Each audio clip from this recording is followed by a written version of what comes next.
Hey, what? Man, yes, what? Do you know what time it is? Matter of fact, I do. It's time for a mystical journey. Yeah, that's right. It's time for an adventure. Oh, an adventure, you say? Well, who should we bring along with us? What say you we bring all these people along with us? What do you say, everyone? You want to come along? Okay.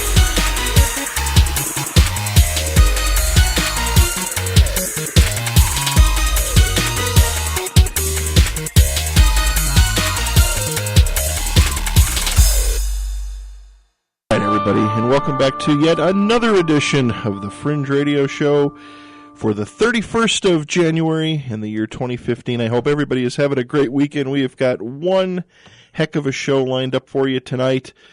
It's going to be exciting. We've got a lot to cover. Of course, Fringe Radio is here every Saturday night from 6 till 10 p.m. Mountain Standard Time, 8 o'clock till midnight Eastern. We're part of Global 24 Radio. Of course, you can go to global24radio.com and check out the website. Global 24 Radio is an international shortwave broadcaster in the International Shortwave Broadcast Band at 93.95 kilohertz via our partner in Miami Beach, WRMI Radio Miami International. If you'd like if you're listening to us, wherever you're listening to us throughout the United States or throughout the world, if you'd like a QSL card, you can go to www.global24radio.com and request one, and they will get one back to you. I'd like to say good evening to all of our listeners that listen to us here on K-Talk up and down the Wasatch Front on AM 630, the listen live at k-talk.com, and the whole gang is in the chat room at the Inception Radio Network. Go to inceptionradionetwork.com. Fringe Radio covers anything related to the paranormal, ufology, alien and alien abduction, science and science fiction, cryptozoology, and conspiracies of all kinds, plus gaming and movies and all kinds of other fun stuff. Anything that's shrouded in just a little bit of mystery. You can find us on the World Wide Web at fringeradioshow.com. We're on Twitter and Facebook as well. If you have a story, a sighting, or if you've got questions for our guest, you can go to the webpage, send us an email, and we'll make sure that we get your questions asked. The call-in number up and down the Wasatch Front is 801-254-5855. That's 801-254-KTKK. Or if you're out of the area or out of the country and would like to call in, you can call in at 1-888-919-2355. That's 1-888-919-2355. That number is provided to us by the Inception Radio Network while we are live on the air. Before we get rolling, and we're going to get going real quick because we've got so much to cover, I'd like to throw a special thanks out there to our good friend, guest, and listener and follower, Bill Forte. Bill has been spending quite a bit of his time. He's had some extra time. He has been going through all of our archive shows, and he has been cleaning them up, editing them, removing commercials, news breaks, errors and omissions, mistakes, and leveling everything out and moving it to YouTube. And he has done tons of these, and this is relentless work, and we would all like to thank Bill for his efforts and getting everything up on YouTube. So, Bill, again, thank you, my friend. It is an honor to know you and work with you and have you on the show. We're going to go ahead, and, of course, the last Saturday of the month is here, and it is, what is it, guys? It's Game and Movie Empire. That's right, Game and Movie Empire. So without any further delays, I'm going to go ahead and turn it over to Arthur and Alex, and I'm going to sit back and relax, and I've got a lot of questions too, but I'm curious to get all your input on Sundance and Comic-Con and everything, and our fine guest here tonight. Totally. So if you don't mind, do you mind if I... No. Oh, Arthur's given me permission to begin the show. First, just as always, as we always do to start the show, I know we always thank people, but we would like to thank Pat, because without Pat, this would not have happened. So, Pat, this was his idea. It's an honor to have you guys here. Mean, it's a lot of fun, and it is fringy because it is different. Exactly. Yeah. It's different, and it has all the cool stuff that you talk about. So, it's right on there. So, Thank you so much for inviting us and having us on the show. So, we have a lot to talk about today. We just went to our local Comic-Con here in Utah called the FanX. We're going to talk all about that. We also got to be press at Sundance. and we got to meet some very interesting, awesome celebrities. And we're going to play some clips for you live today, and then tell you where we get to where you can go and watch the full interviews. But we couldn't talk about all this stuff without our very special guest and our dear friend. We have our guest here. He is a YouTuber. He's also, I'm going to say it, a Nintendo historian, or at least aspires to be. I feel like he is. And we all call him by his YouTube name, which is SONICTOAST. So, hello, SONICTOAST. How you doing? I'm doing good. I'm glad to be here, Watson. Thank you for the invite. And I'm excited for what we're going to talk about tonight. Totally. Could you just tell our viewers a little bit about you and tell them, just why you think you would be, why we chose you to talk to us about Comic-Con and stuff like that? Why you chose me, I have no idea. It might be the new deodorant I put on this morning. You just want to smell it all night. But honestly, thank you for putting some deodorant on. We're in a very close quarters, so thank you. Nice and cozy. This is the way we like it. Yeah. Anyway, so yes, like you said, I'm a YouTuber. Very much emphasize on Nintendo and Sega. Those are my two favorite companies ever since the console wars back in the days. And so I kind of geek out about everything having to do with those, and I try to learn everything that I can about those things, so I guess maybe that gives me some credentials and being able to talk about this stuff with you guys. Totally, and then you also go to the Comic-Cons, so we feel like it was perfect. So. I thought it was because of his mustache. That was actually the key thing. That was the cherry on top that we were like, yes, your mustache. Well, I'm like the only one in this room who doesn't have a beard, so if you watch Dexter's Laboratory, they say real men have beards. But the Hot Rod, that movie, they say, real men have mustaches. They don't say anything about beards there. Yeah, I actually saw a meme where it was all the princesses from Disney, and then it said princes don't have beards. And then it showed all the kings, and it said kings do, and all the kings had beards. So, you might want to think about getting a beard. Well, Peach digs the stash. Oh, that's okay. That's true. That is true. So, well, going back to the princes, does Simba count as a prince? Because when he grew out that mane, that's kind of like a beard, right? That might be. Maybe manes are included on that. So. Well, cool. Well, we're going to go ahead and get started. We have a lot of awesome prizes to give away as well during the show. Nice. And we have our chat here. If you go to GameAndMovieEmpire.com, scroll all the way down to the bottom, you can find the chat room. We all have a bunch of people in the chat. Hey, Bill Forte is on there. And he's saying, thanks, Pat, for, you're saying awesome for him. And he says, hello, SONICTOAST. So, hi, Bill. So, yeah, as things get rolling, please call in. And if you went to our local Comic-Con and if you have things you want to talk about or you have input about what we're going to talk about, please feel free to do so. So let's jump in because I know that these commercials come up quick, come up and surprise you. So first we wanted to start off with just our thoughts of Comic-Con in general and kind of this. We'll talk about this year specifically, and then we'll kind of go into more of the. Can I ask a quick question? Yeah, please. Just for our listeners that, of course, we're here in Salt Lake, we're on the air, and of course throughout the country on the internet. But being that we're also on worldwide, globally through our shortwave partner, are there Comic-Con events in other countries, or is this Comic-Con kind of a a U.S. thing, or does this exist in other places around the world? Well, you know anything about that? There probably aren't geeks in other countries. I don't know anything about Comic-Con in other countries, but I know I like to call it SonicCon. They have Sonic the Hedgehog conventions all over Europe because he's a much more popular hedgehog there than he is here. They do have him here also. But, so the gaming it is a worldwide thing. Yeah, totally. I mean, I think also a big thing is, one of the reasons why the geek culture thrives is because of, one of the biggest, most populated countries, Asia, is chock full of, influential people that, Nintendo is over there, and I mean they're the reasons that gaming is the way it is today. Gotcha. I just was curious because, and again, if people out of the country want to call in and talk about it, go ahead and give us a call. We've got the 1-800 number. Love to hear about your input from other places, from the other side of the pond, the other countries, what it's like to go to these type of things. I'm sure they do. They got to have some kind of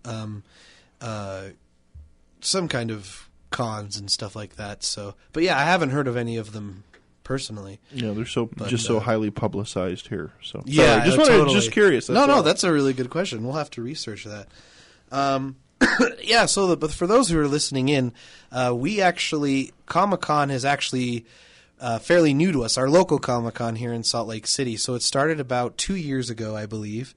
Am I right? I think. Yeah, that sounds right. Yeah, it started about 2 years ago and has been going pretty strong. It's actually we went to their press event before everything, and the mayor of Salt Lake City said something that was really cool. Is he said that he's basically saying he said that it's changing the way we live here in Utah. And I thought that was really interesting because I think it's true. I mean, ever since Comic-Con started, we started to see billboards with Yoda. We started to see like all these companies advertising using like, I use this word because it's easy to say, like nerdy type things. And so I really think it is. So that's maybe a good question. How do you feel like Comic-Con has improved Utah as a whole? What do you think, Sonic? Well, honestly, I feel like Comic-Con has helped, nerds, geeks come together in a very social way to meet other people that share similar interests. In a way, I feel like it's made something that was socially unacceptable, maybe when we were kids on the playground, feel a lot more mainstream. Cool. Well, we're going to take a commercial break. We'll be right back.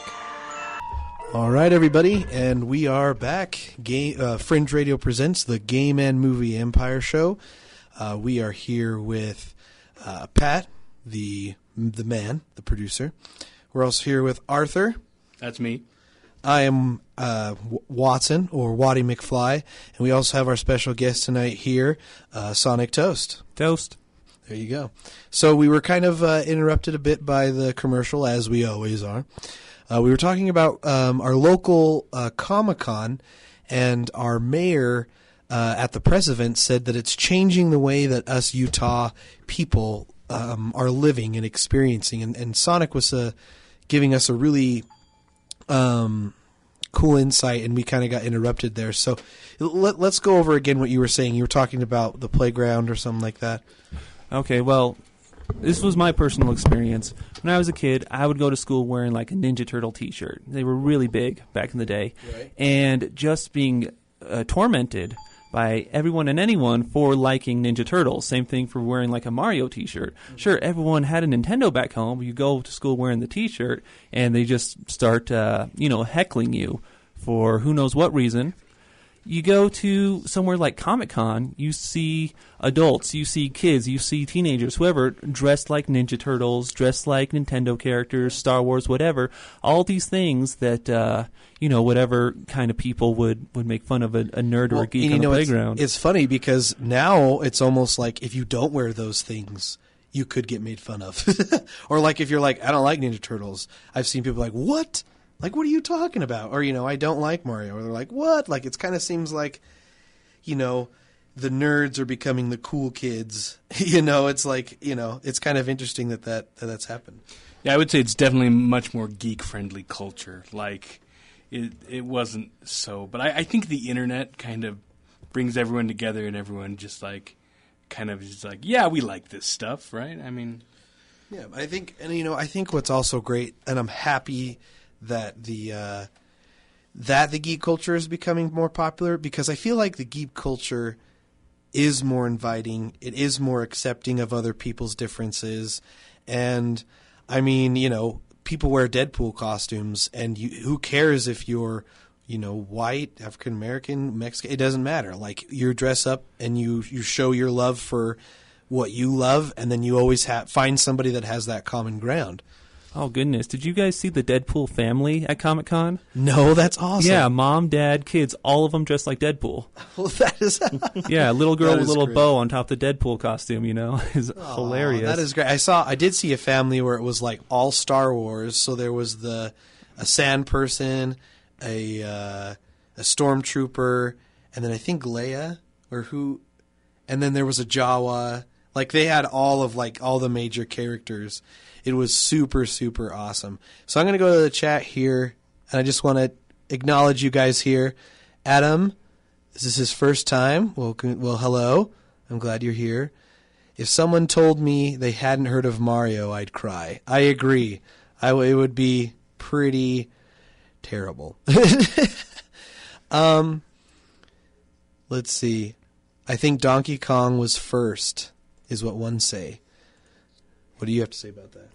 Donkey Kong, the name of the game was Donkey Kong back in 81, and Well, there you go. Mario was the hero, though. Oh, that's true. Even though his name wasn't Mario yet. It was Jumpman, or the Brave Carpenter, Oh, really? That's what they called or him back Mr. then? Video. He had lots of names before he officially became Mario. Oh, okay. Well, there you go. So that's cool.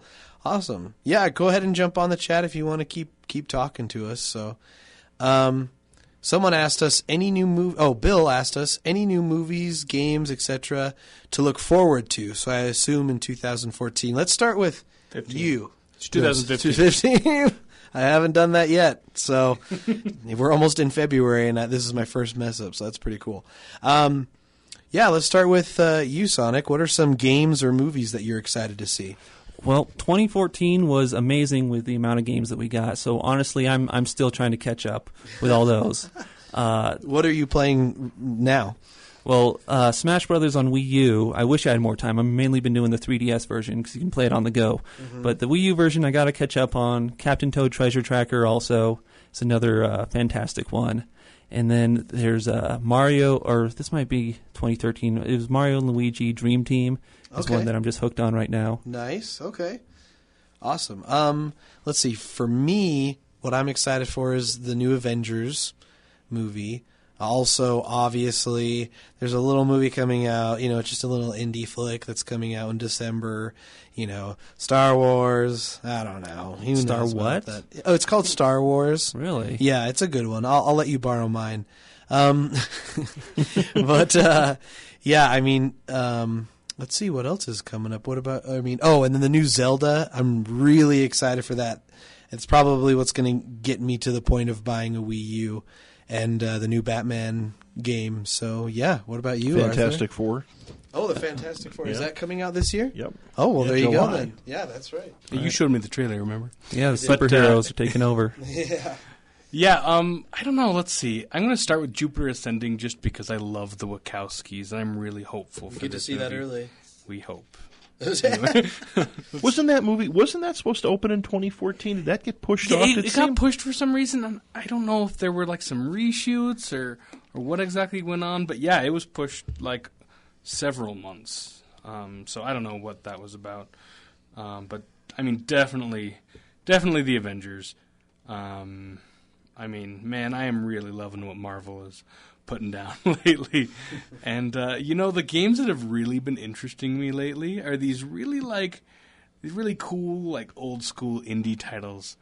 And there's a lot of them on, like, Greenlight, and it's just, like, I'm overwhelmed every time, like, every week, like, new games are coming out, and it's just like, oh, I need it. Yep. Totally. Well, cool. Thank you for that question. Let's get back on to subject. So I wanted to talk about just in general how we feel like things have changed since the beginning. I mean, the way they do things have been different, and especially prices and stuff like that. I guess, and not just with this Comic-Con specifically, but one of the things that we always talk about is it's kind of an interesting experience because let me tell you how my Comic-Con experience goes. I show up, I spend way more money than I need to, I get poor, and then I come home exhausted.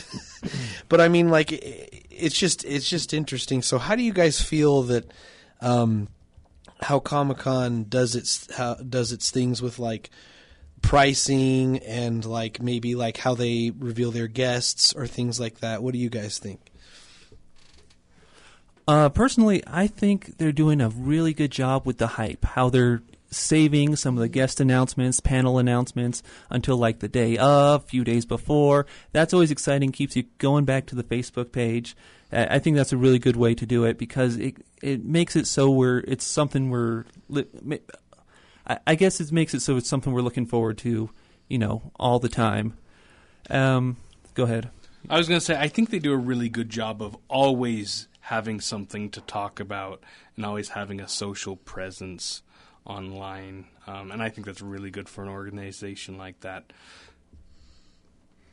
Yeah, something that, I think that's one of the biggest reasons why they have become so successful is like they are very good at advertising. They're very good at doing contests.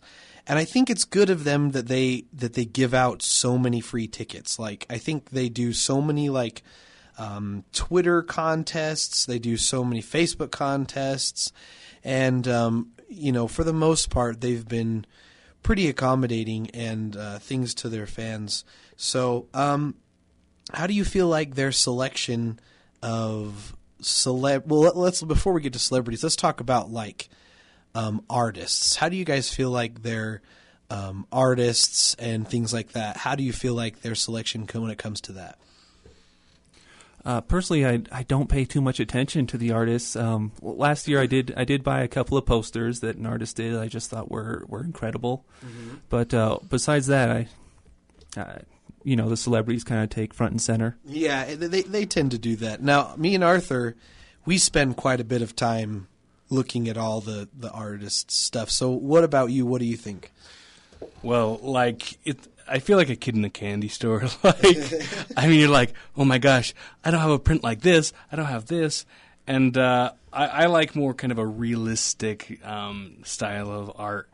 And there was one that I really liked. He was called American Discord. Really nice guy. And I got some Nightmare Before Christmas prints, Gremlins prints, Star Wars. But yeah, it's fun. That's my favorite part, I think, is just looking at all the art, whether or not you even buy any of it. It's just really, really impressive what some people do. That was something I did this year. In years past, I never did. But I lucked out, and I don't know if you guys had a chance to meet Dave Eves. He had all the Star Wars. I picked up one of his prints of the Blue Angels flying and the fighter jets and the Enterprise flying, going into battle. Oh, that was totally yeah. He's worked on all the Star Trek movies from 5 forward. The Next Generation. He's a conceptual artist. He will be on the program. I've invited him to come on. But I actually bought a print. And the prices were fair. But here's my question that I was asked by a listener. With all this copyright, okay, when you walk down these rows, you see all the different variants of Superman and Iron Man and stuff. What is the licensing legality on that? I'm just curious because if Marvel owns the rights to Spider-Man and you see so many variants of Spider-Man, I'm just curious if any artist could chime in or if you would know, how do they, is it just freedom of expression or how do they get away with doing that?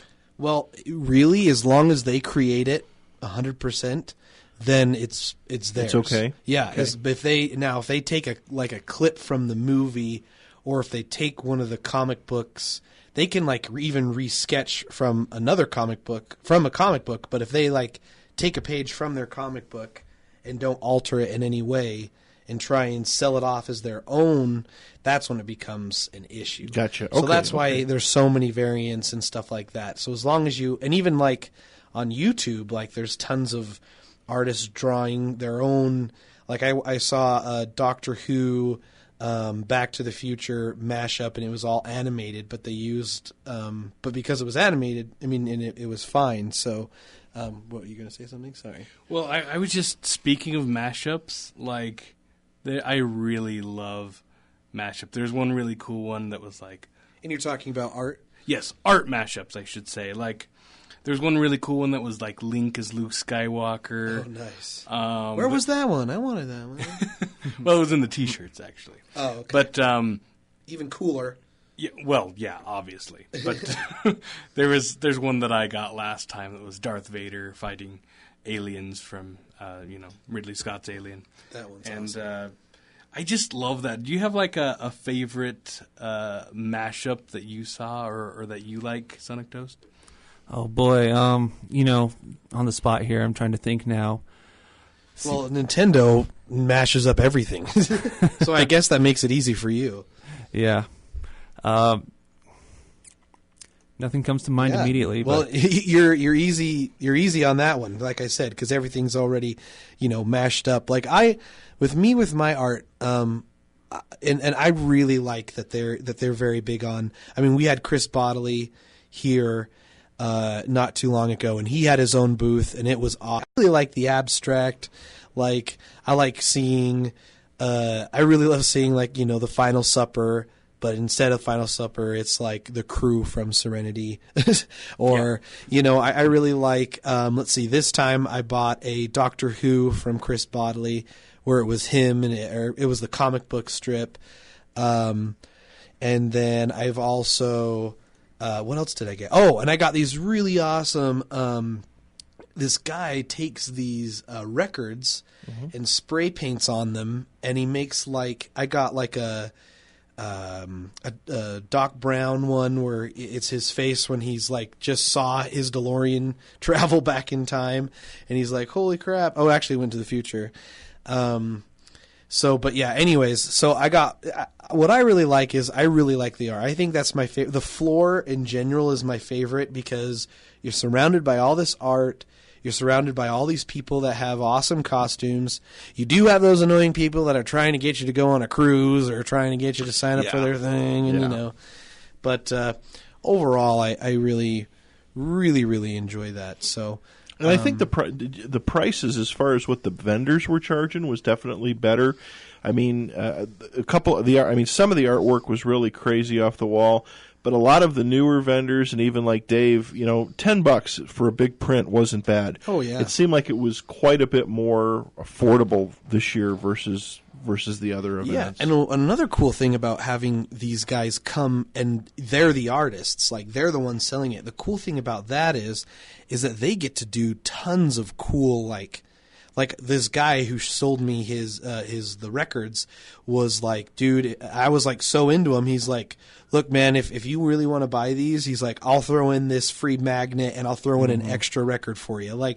It's really cool because you get to and Chris Bodley has a really cool thing where if you buy if you buy one of his prints for $20, the rest are $10. It's really cool and you get a really good variety and good. Yeah, you're right. Like you were saying, good prices for what it was.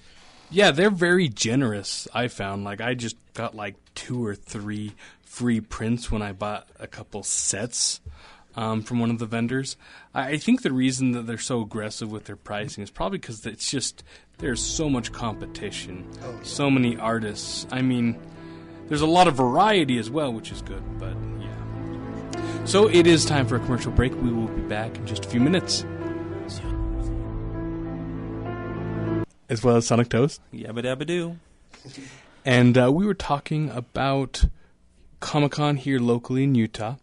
We were just kind of talking about some of the guests that were there. And Sonic Toast, you interviewed. Tell us a little about one of the interviews you had.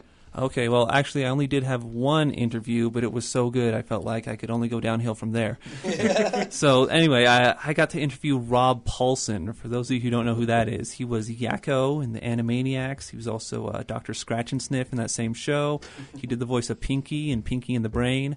And then to another credit, he was Raphael in the 1980s version of Ninja Turtles, and also Donatello in the modern Nickelodeon Ninja Turtles. So within 20 years, he switched turtles. And awesome. So tell us about it. How was he like, and how was the interview? How did it go? My goodness, he was probably definitely the nicest celebrity I've ever met. he was incredible how you're talking to him and he'll just pop into a random voice, not random, like one character, he was Antoine in the Sonic the Hedgehog cartoon 20 years ago, and so I was asking him a question about Antoine, and all of a sudden he just, oh, sacre bleu, I am Antoine, just all of a sudden he is the character. That's awesome. Yeah, and he was fantastic. My favorite thing about him, though, I don't know if you guys are familiar with Yakko's World from Animaniacs. It's a song that Yakko sang, where he sings every nation in the world in just one ongoing song. Yeah. Yeah, so I asked him, do you still know every word to Yakko's World? He says, every last word. I know the whole thing. And yeah, he sang the first. He let me do the first verse with him as a duet because that's like my favorite song ever too. So that's awesome. Yeah, that's checked off my bucket list. Yeah, totally. Where are you going to put that on your YouTube channel or something, or what are you going to do with that interview? Yeah, totally going to put it on YouTube. My friends took the sound recording, so I just got to get that from them, and then I'll put the whole thing on. What's your YouTube? Since we're talking about it, we might as well. Yeah, Toast. It's youtube.com/SonicToast. So easy enough. Sonic Toast, all one word. Awesome, man. Cool. Well, that's cool. Let's see. So that's a great. We got to interview some awesome cosplayers this time around. We didn't interview too many celebrities just because we won't lie. We were slammed at Sundance, so we were kind of, but we got some really cool interviews with cosplayers. But let's talk about who we've interviewed in the past. Who's someone who we've interviewed in the past that you've really enjoyed? Well, I mean, there was a Green Power Ranger. That was fun. I think he was one of the first celebrities we interviewed. Mm-hmm. Now that I think about it, how about you, Watson? Well, okay. Well, there was two that come to mind when I say it. So the first one was probably Chandler Riggs, and Chandler Riggs is the kid Carl from Walking Dead, and he was a really cool guy. He's also a gamer. The cool thing about it is when I interviewed him. He actually shared it on his Facebook page, and so it got a lot of views from that. So he must have thought it was a cool interview, I guess. My second one is actually Veronica Taylor, which nice. I don't know if you know who that is, Mr. Toast. But for those who don't know out there, Veronica Taylor voiced a little someone named Ash Ketchum. And for the American version, obviously, and she for like 8 seasons or something. Oh yeah, for quite a while, and she was awesome. You can actually find both of these interviews on our YouTube channel. Maybe we can post them in the chat if it lets us. So those are who I were really excited to talk about. Our interview. We also got to interview one of the hobbits in. Or not the Hobbit, one of the dwarves in the Hobbit. We got to do that. I think the first Comic-Con actually. We got to interview them, and yeah. So we've gotten some pretty good some stuff. Those are our favorites. We have quite a bit on our YouTube channel. We got to film the Hobbit panel. We got to do some really cool coverage. With Henry Winkler, who played Fonzie. That was awesome. Yeah, I got to ask him a question, and he was awesome. So. Did he go, hey? Yeah, no, I don't know. I don't think he did, actually. It is kind of sad, though, growing up watching the Fonz, and then you see him walking around as kind of a hunched-over old man with the cheap used car salesman suit on. I mean, it is a little bit of a letdown from the Fonz with the jeans and the jacket, but time is something that just marches on for all of us. It's true, and and this is the thing is so Christopher Lloyd came to this this Comic-Con, and for those of you who, I've probably talked about Back to the Future every show so far. So Back to the Future is my all-time favorite movie. So when I heard Christopher Lloyd was coming, I was like, holy crap, I'm going to there to see him. But it was interesting because it was kind of the same thing like you said, Pat. Like he's an older guy. Like he has kind of some older tendencies. He rambled. He couldn't really.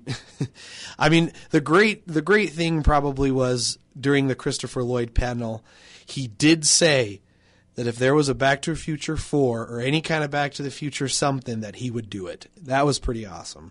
And then he also quoted my favorite quote in all the movies, which is, "Roads where we're going we don't need. roads. That's my favorite. That's my favorite quote. I think it's on my Facebook under quotes. That's my favorite. So real quick, we have a couple questions here. Please keep the questions coming. It says, if I were to cosplay, I'd have to include a mask. What about you all? Well, I don't. I'm actually planning a couple. Hopefully, I tend to be ambitious when I plan my cosplay. When really I should just, throw on a fishing vest and become Walter from The Big Lebowski. But I tend to. I really want to be. I'm thinking of Blastoise for September or Goron from Legend of Zelda. Those guys with the spiky backs that roll and stuff, kind of like Sonic, I guess. Now, Watson, if you were to be Blastoise, would you set up some kind of like water pump in your shelves? So that would be like super soakers. Yeah, dude, that would like be awesome. And then I could just I'll do like the chicken, and all of a sudden it just sprays at people. I mean, if you're gonna do it, you got to do it right. So yeah, no, that's a good idea, Arthur. You'd make a lot of angry guests. Angry guests, or people would be like, oh yeah. So make them happy. Instead of shooting water, maybe you could shoot out like candy or something. Yeah, but I don't know. What about you guys? If you guys could cosplay, I know you are. At least I've seen you be Luigi before. Yeah. So what about you guys? What do you think? Are you a cosplayer, Arthur? Not really. I mean, we did that one Lord of the Rings spoof once, and I make a pretty decent Hobbit, but I don't know. If I could be Gordon Freeman, I need the orange suit. Easy. But I guess the suit would be hard, I guess. What about you? For me, I'm the opposite of you, Watson. I go for the easy one. Like, I used to always cosplay as Gilligan because that's a really easy costume. Nice. And you can be comfortable walking around Comic-Con, in regular clothes, just wearing a sailor hat and stuff. Yeah. I do Luigi a lot because I already have a mustache, so I don't have to even wear a fake mustache. And it's nice and comfy because I go to Comic-Con to, see all the cool stuff, attend the panels. And when you're in a big costume, that can be difficult sometimes. Maybe in September, I'll be your Mario. Ooh. I have to shave my beard, but I'll keep my mustache. Mario. Yeah, he does a really good Luigi impression. If we could see more of that, please. Oh, Luigi, where are you? Mario, he wanted to hear me talk, not you. But I'm the star. I should be talking all the time. You go away now, Luigi. Aww. Awesome. I got a question for you, Matt. I'm sorry, I didn't mean to interject. Yeah, you're fine. The movie, wasn't there a Mario Brothers movie? John Goodman was in it? No, it wasn't John Goodman. It John was Leguizamo. Bob Hoskins was Mario. John Leguizamo was Luigi. That was in 92. What'd you think of that? I loved it as a kid. Seriously. Oh, yeah, as a kid. Yeah, I still have the action figures, still have the coloring book for it. But it's, looking back on it, it's kind of a mess.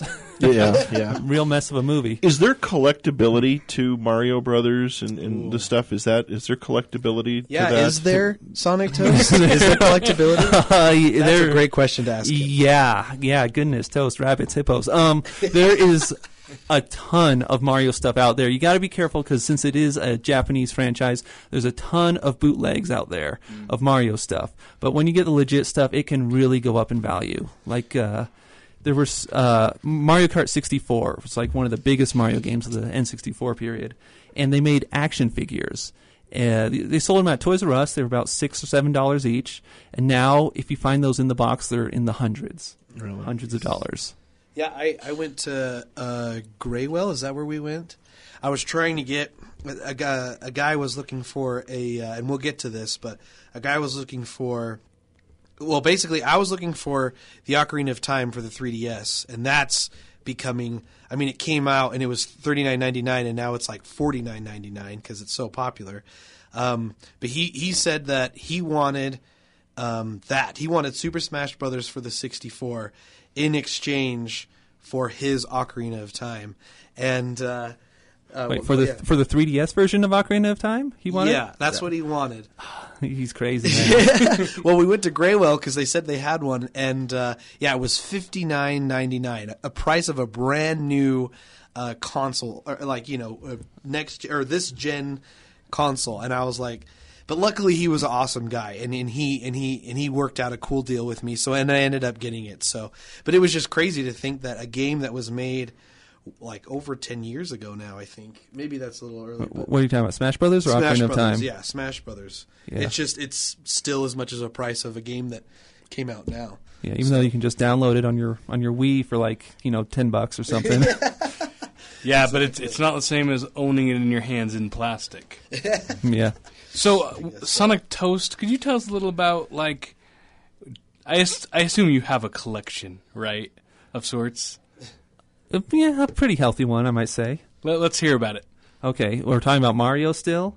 So if we go into games. If you count the Nintendo consoles, it's NES, Super NES, N64, GameCube, Wii, Wii U, Virtual Boy, Game Boy Color, Game Boy Advance, DS, 3DS. If you count those, I've got every single Mario game for those systems. How many right? is that? Do you know? There's over 200. Now, when I use the term Mario loosely because within Mario's universe, you all know Mario and Donkey Kong are in the same universe. That means all those Donkey Kong games, I consider that to be part of the Mario collection. Same with Wario, Yoshi, the Luigi games. Toad just got his own game, so that's part of the Mario collection also. And then there's stuff like Smash Brothers, NES Remix, where the Mario characters play a very dominant role. So those also have to be part of the Mario collection. So yeah, it adds up to far over 200. Yeah, I would say so. But if you go back to the early 80s, they used to put Donkey Kong, the original game, on like everything. ColecoVision, all those different kinds of Ataris, all sorts of weird Apple computers and stuff like that. All of them had Donkey Kong. So I don't have all of those yet, but but Nintendo systems got them all. Cool. I'm wondering, is there like maybe some more obscure titles that you think deserve a little more recognition? Well, the reason why they're obscure is because they don't deserve that recognition. Fair enough.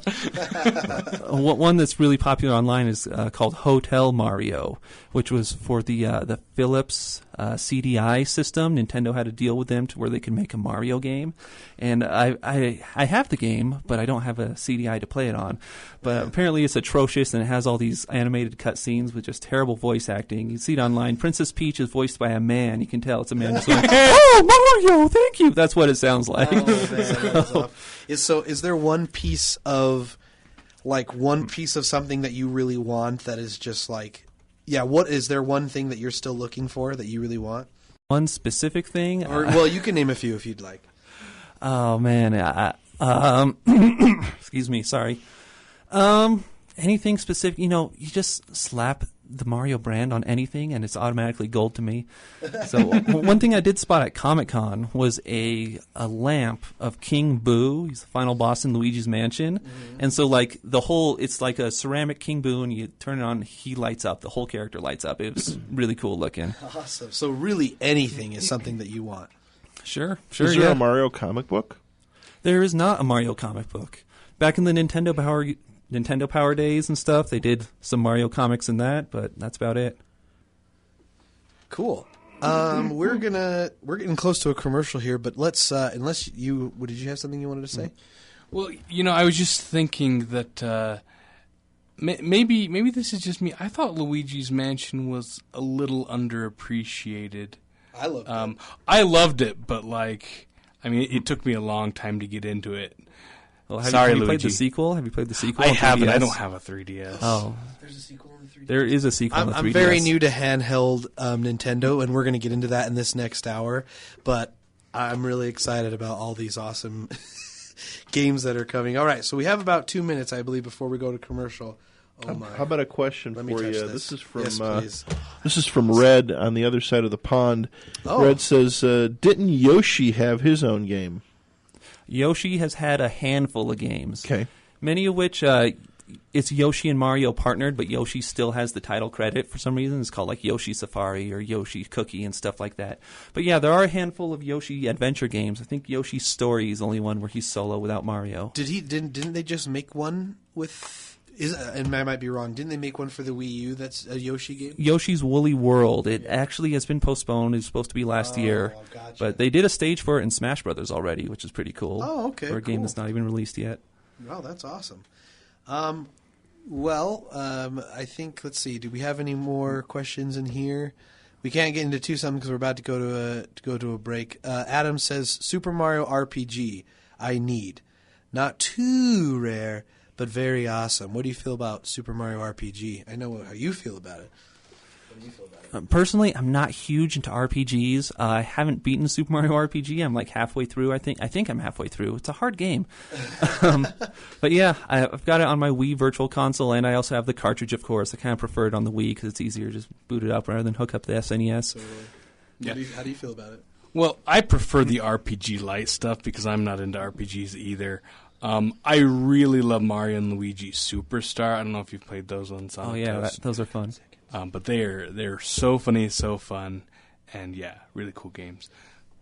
We're going to take it to news. We'll be back on the other side with Arthur, Alex, and Matt. It's an honor to have them all here tonight. Fringe Radio. All right, everybody, welcome back to part 2 of Fringe Radio Presents Game, Game.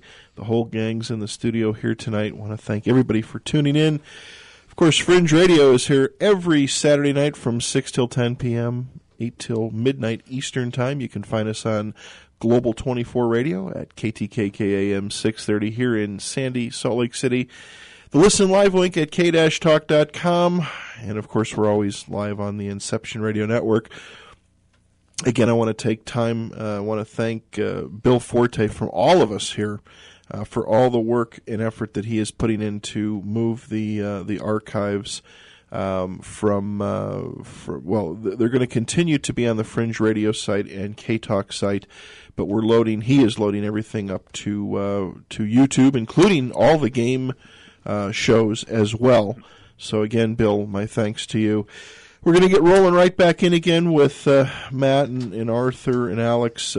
Just real quick, next weekend on Fringe Radio, we've got 2 great guests lined up, and we're lining up a third one right now. But astronaut Abby is going to be with us. She is a 17-year-old, an amazing young girl that is in the depths of trying to be the youngest astronaut in the space program. She is going to be with us for an hour. Patty Conklin is going to join us again for hour 2, and we've got somebody lined up for the last 2 hours. We've just got to get a commitment from them, but I think you're going to find Abby's story very interesting.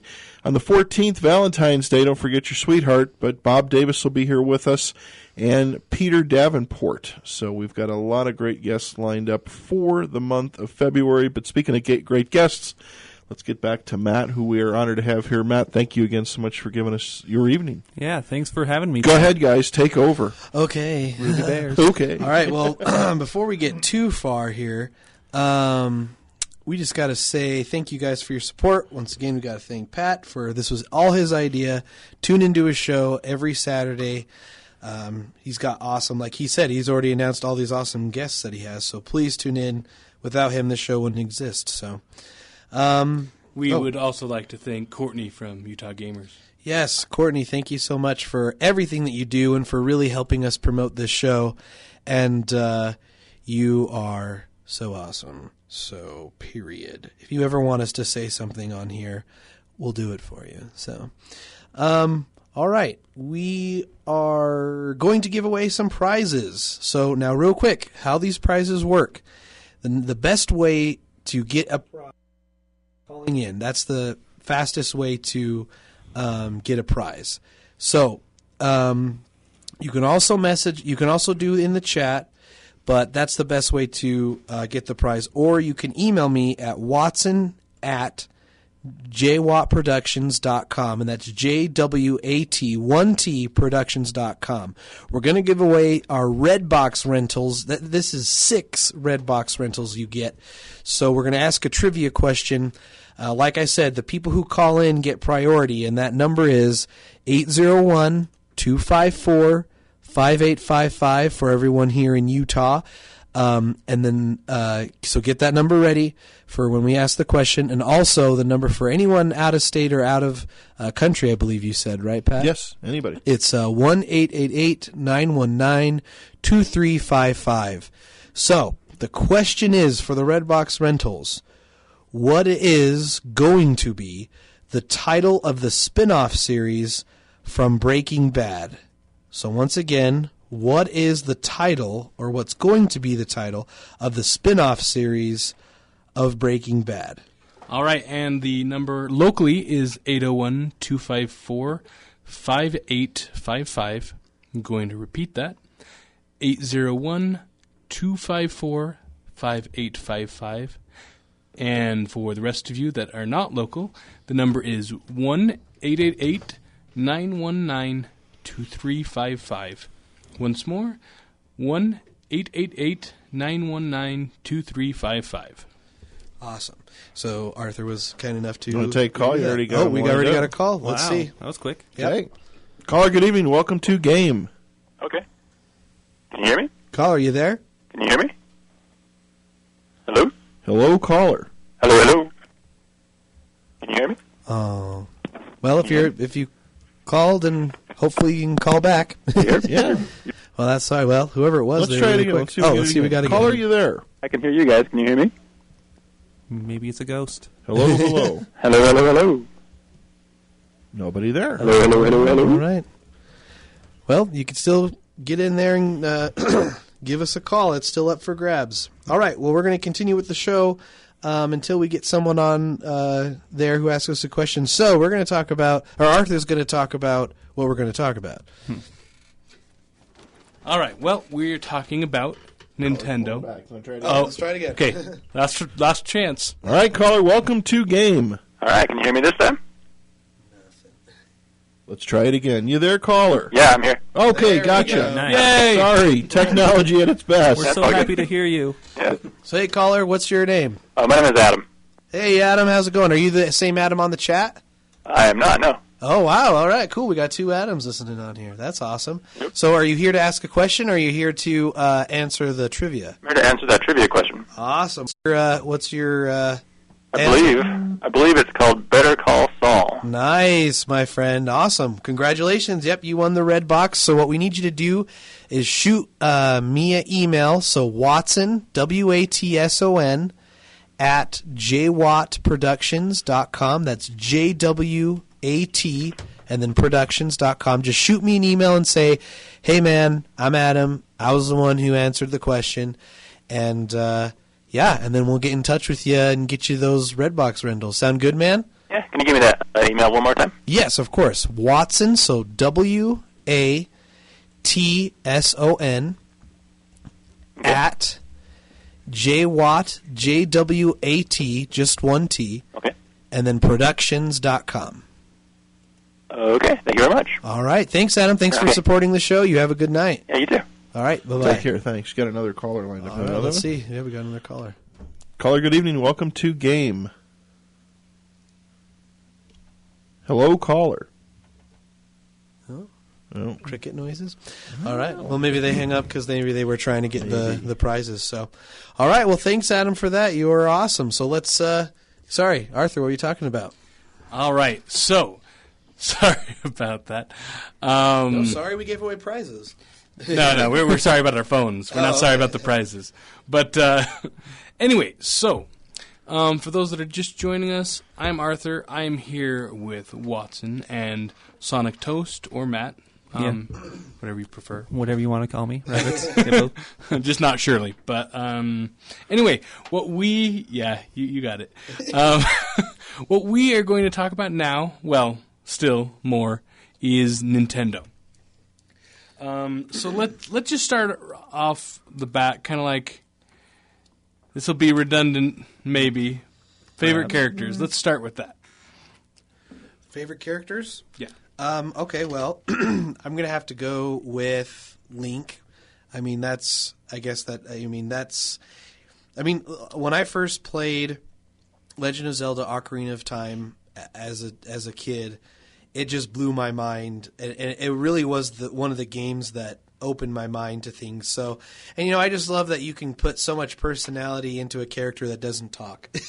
Or you could love a character so much who doesn't talk. So, most of the Nintendo characters don't seem to say much, which is actually pretty awesome. Like, it seems like and I'm sure some things vary, and I'm sure, a lot of them have had their own cartoon shows, but that has to be my character. And I know that's a lot of other people's, but I have to say that's mine. What about you, Sonic?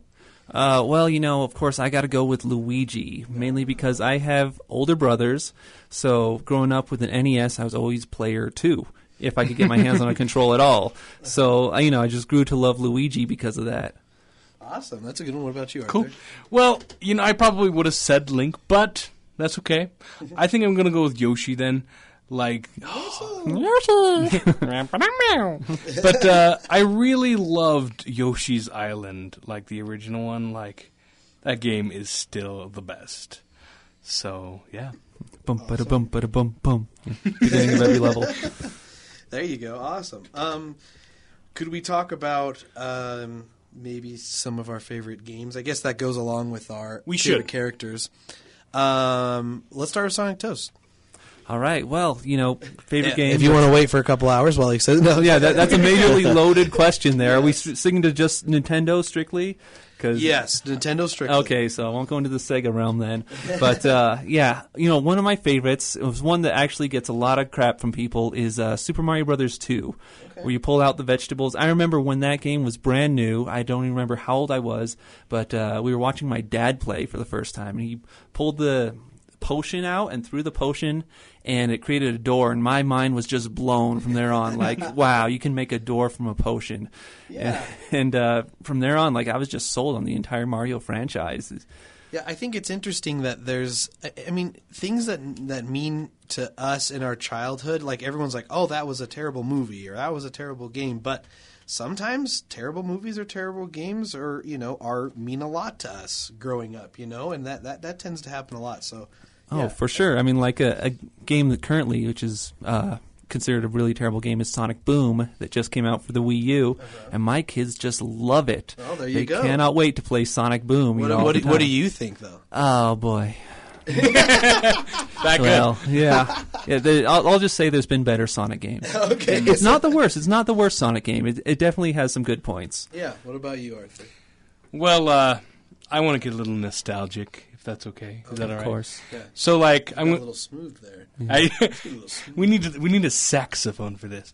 But I got to thank my brother-in-law who introduced me kind of to Nintendo consoles. I was like 14 when I really played my first Nintendo games. Wow. And it started with the Super Nintendo. It was Link to the Past, Super Metroid, Mario World, Yoshi's Island. Man, they just blew me away. Like, there's just something special and magical, I feel, about, like, Nintendo games, how they do it, just like the atmosphere and whatnot, and for me it's the Super Nintendo. That's where my heart is. Hey, we got to take a quick commercial break. We'll be back on the other side. And Sonic Toast and Fringe Radio Pat.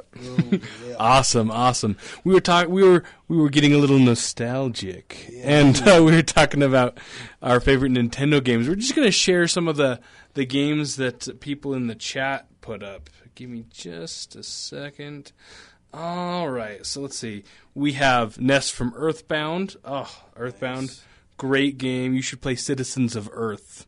It's on Steam. It's like a spiritual successor to Earthbound. Let's see. Someone loves Yoshi, Samus.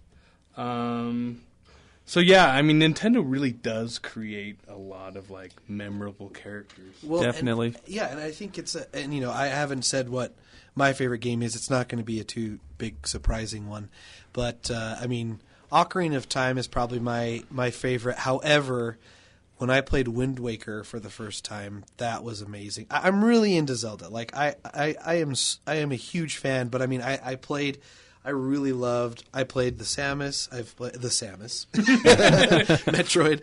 I've played. What was I'm bad with titles, but I played Mario Sunshine or something. Yahoo! And I liked that one. And I loved Luigi's Mansion. So Watson, what do you think of Majora's Mask then, as a Zelda fan? Here's the thing. When I played it as a kid, it drove me crazy. Like I could not and as a kid I had to have been 9 or 10 or 11. I loved the fact that you can change all your masks and stuff. That was awesome. But the repetition of having to go back to the first day and then go through and then, oh crap, well now I have to play the time and then go back. And That really drove me crazy. I am excited to get it for the 3DS and play it more as an adult, because sometimes that happens, where you play a game when you're a kid, didn't like it, or watch a movie and you didn't like it, but then you watch as an adult and you're like, awesome. Or sometimes vice versa. So, but why'd you ask me that? Well, I was wondering because, it's got a lot of hype right now because the new version coming out, and you talk to Zelda fans, they either absolutely hate Majora's Mask or they, just say it's the best game, the best of the entire series. Yeah, so it's definitely an ambitious title, that's for sure. But I'm kind of just interested in, I'm just kind of interested to see how I feel of it as more of an adult. So, yeah, I think it's really funny how your opinion about lots of things changes from when you're a child to an adult. Sometimes you're like, oh, I loved this when I was a kid, and you look at it and you're like, oh, this is horrible. Or sometimes it's still just as good as you remembered it. But we have Matthew on our chat. He wants to know, I don't know, SONICTOAST, if you're familiar with the new 3DS. Oh, yes. I know some about it, some things. But he just wants to get our opinions on it. I mean, I personally haven't used it. Have either of you? I haven't actually used it yet. Well, I don't think it's out yet, is it? Not in America. It's not. Okay, so it'll be out February 13th. Gotcha. So yeah, I have the 3DS, and I believe it's a 3DS XL, which is the and like I said, I just barely started getting into handheld stuff. I used to play it all the time as a kid. I played almost every single Pokemon up until Pokemon Yellow, which isn't a lot. I know that. And then so I have the NES one that looks like an NES, which is awesome. But the new one looks really cool. I mean, the one thing that I have trouble with the 3DS is I'll be playing Ocarina of Time, and while I'm trying to push the A button to use my sword to kill him, while it's in 3D, it like all of a sudden there's two of them, just because the vision is kind of hard to handle. Now, that's one thing that the new 3DS is actually addressing, the one that comes out February 13th, is the face tracking, to where you can move the system and the 3D is supposed to stay good.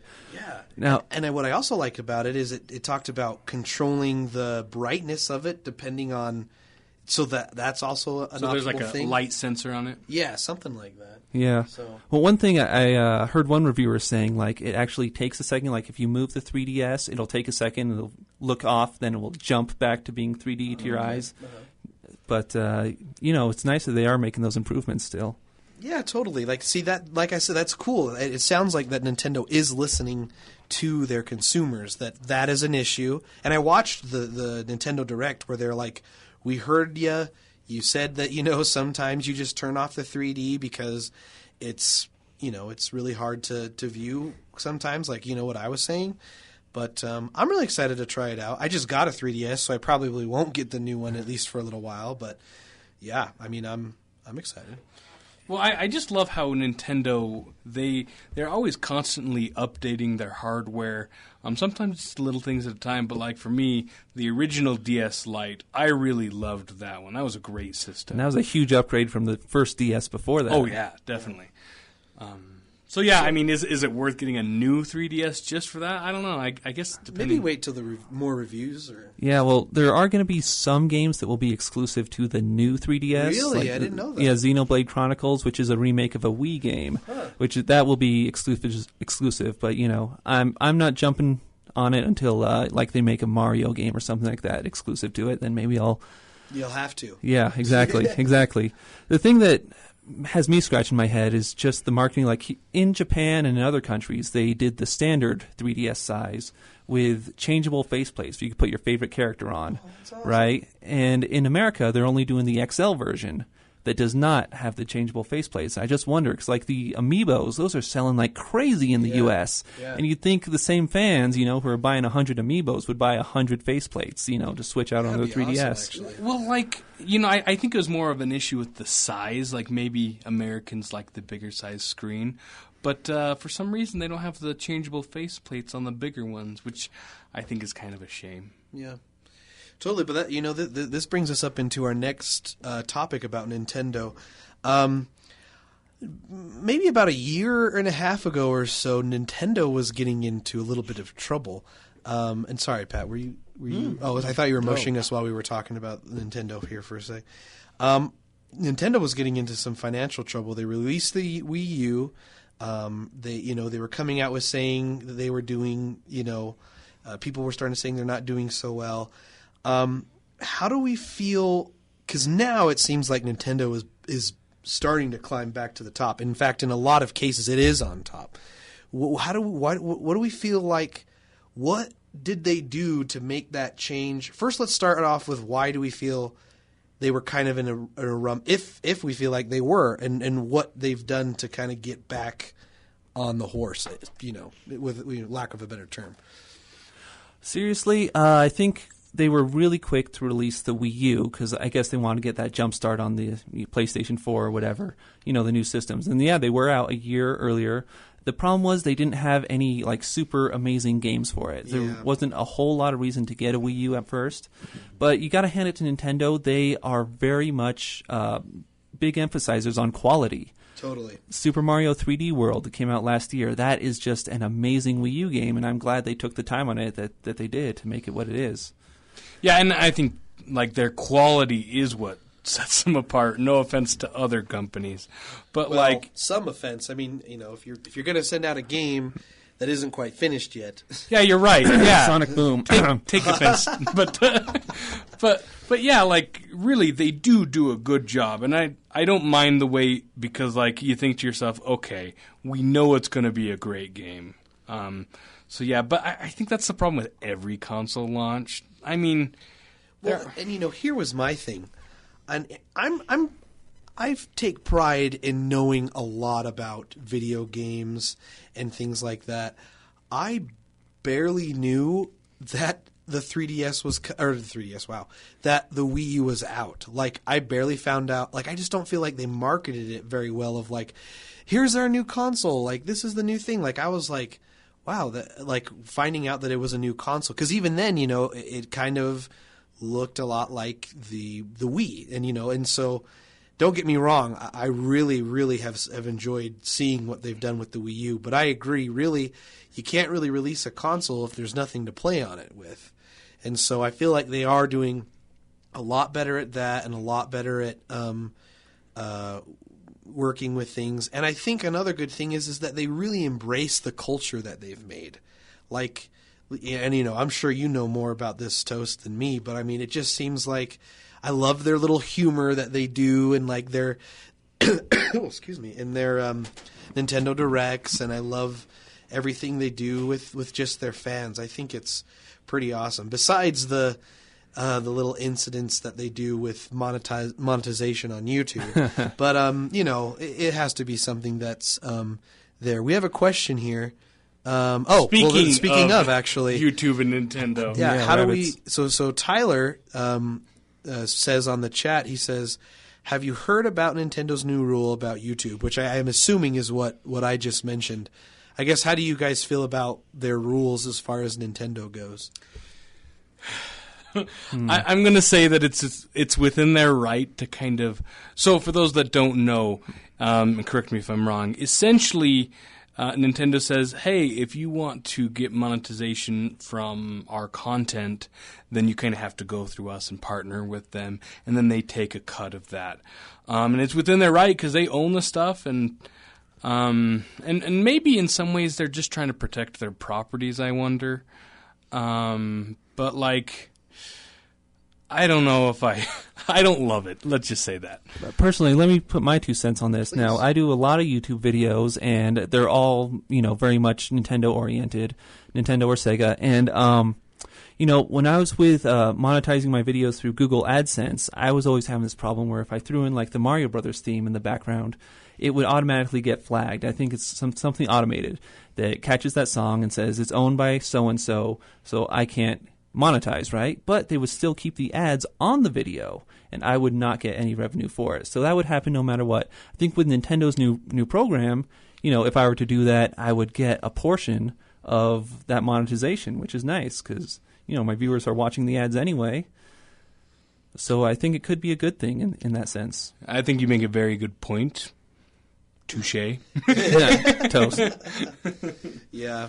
So it's a sad thing, but sadly it's their right. I hope they do loosen it up a little bit just because I feel like it's free advertising. I mean, you have quite a bit of subscribers on your channel. Anytime you talk about, a new game or something, that's basically free advertising for them. I mean, they don't have to pay you specifically, and so... So yeah, well, thank you for asking that question. Please continue to ask us questions. Either call in. The number is for Utah is here 801-254-5855. Anyone outside of the country or not in Utah, you can also call in at 1-888-919-2355. Call in, ask us questions or whatever, or you can jump in on our chat, which you can find at GameAndMovieEmpire.com. Do we have another chat up too? Or the Inception Radio Network. Or the Inception Radio Network. Awesome. So what do we hope and what do we think about the future of Nintendo? This is an awesome question, but we kind of also need to make sure that we talk about SONICTOAST here as we're getting towards close to ending our time with him. Wow, time flies. Oh, I know, right? So what do you think, SONICTOAST? What do you hope that either Nintendo keeps doing or does do, or what are you excited for? Well, Nintendo, I think as long as they have Shigeru Miyamoto, they will be fine. That guy is a creative genius, right? And, right now they're doing the Amiibos, which are selling like hotcakes. Yeah. It's crazy. I think I read earlier it sold something like 200 million or something like that. Jeez. Worldwide figures, and each one is like $13. So holy cranberries. One thing that I would love, I love when they get innovative. They did the Wii U gamepad, which was a little ambitious. I'm not super crazy about it myself, not as much as it was the Wii and the motion controls. Mm-hmm. But I would love to see something new like trampoline gaming, where like when you jump on a Goomba, you're physically jumping on a trampoline kind of thing. Like you feel like you're going up in the air. I would love to just see him expand more into more that give you the experience of what it would be like to be that character in the game. Yep. Well, I that makes me think that I just love how Nintendo, they innovate game controls. Like everything they've done has been followed by the other companies. With like the D-pad, analog stick, motion controls. But that reminds me, I don't know, have you played Jungle Beat? Like the original? Oh, with the bongos? Yeah, with the bongos. Oh, I love that game. Like, that is just something that, like, what is that? Like, where did that come from? I love it. It's fantastic. But that's just something special, Yeah, it works great with the Donkey Konga game. You're playing music, but then they do a full-on adventure game. And personally, they did make a Wii version where you have normal Wii controls, and I like that version a lot better. But still, with the bongos, it's still a great game. It's fun. But and like I said, big Zelda fan, but the new games that they said are going to come out this year are starting to just look awesome. So they're not just, sticking with Smash Brothers and things like that. They're just coming out with so much more stuff. And so so we're just sorry, got a little distracted there. So I'm really excited, and I think they just need to keep going. Like, there was a time where it even got to the point where I heard some people saying, like, man, what if Nintendo goes under? And I was like, don't say that. Why would you even talk about that? And I was like, because I really feel like Nintendo is here to stay. It is something, I feel like, PlayStation 4 and, PlayStation and Xbox are great, and they do great things for gaming, but they just don't have the magic that Nintendo does. So I really think it's something special. So we're going to take a quick commercial break here. We'll be back. We're going to finish our talk with SONICTOAST, so we'll see you on the other side. Watson and SONICTOAST and Pat. And let's see, where were we? We were talking about Nintendo. Yeah, I think we need to... Stuff with Nintendo. Everyone likes Nintendo. I guess we could talk about that if you want. I think that was next on our agenda. If you want. And then maybe because we still have quite a bit of time. Then we can talk about. That's true. So. Yeah, let's just talk a little about 3DS then. I have a very special announcement to make in front of you, to all of our listeners out there. So, as I mentioned, I owned a Game Boy back when I was younger. I played and beat all the original Pokemons as far as, that was available to me. I'm sure there might have been others, but so I had. Did you catch them all, though? I did catch them all. I was very, very into. So I had green, red, blue, and yellow. So all the ones that were available to catch in those, I caught and beat. I just destroyed those games. But I won't lie, and this is going to be embarrassing, but after that, I really never picked up a handheld device for quite some time. Well, up until recently, when they said that they were releasing Ocarina of Time on the 3DS as well as Majora's Mask, I started thinking very heavily about getting a 3DS. Well, I got one, and I got the NES one. Now, I was very reserved, folks. I won't lie, and I'm going to be brutally honest just so that I can completely destroy the point of view that I had. The point of view that I had before about, handheld owners, I was just like, well, those are extreme geek people. I don't know. I don't want to touch that. And, I kind of just thought that the games that were there were mostly strictly anime. And then, I'm not going to lie, I thought people that played Pokemon nowadays, I thought that was kind of weird. My friends, I could have not been more wrong. So I got, and I'm here to announce to you all, I'm coming out of the nerd closet. I got Pokemon Y. As well as Ocarina of Time. And I got to tell you, it is the coolest game. I am proud to say that it has brought me my love again for Pokemon. Don't get me wrong, I don't tend to catch some of the newer Pokemon. I tend to try and keep the ones that I'm very familiar with. Come now, you got to catch them all. Well, there's just some of them that I just don't like they made them really, really cutesy. And, even the older ones are cutesy, but, I don't know. There's, a pig on a spring, and I just do not like that one. You know that one's, 10 years old now? You're Really? way behind, yeah. Oh, man. Yeah, I guess I might be offending people. But I got to tell you guys, I'm apologizing in front of everybody. Pokemon still gots it. Pokemon is awesome. Well, Watson, let's hear your best impression of any Pokemon you pick. I guess I'll go with the most simple one. Let's see if I can do it. Pika? Is that pretty good? That's pretty good. Okay. I don't know if I can do. I always do them when they show up on my screen, Squirtle. Oh, there you go. Nice. Schnabel. Yeah, we are officially nerds.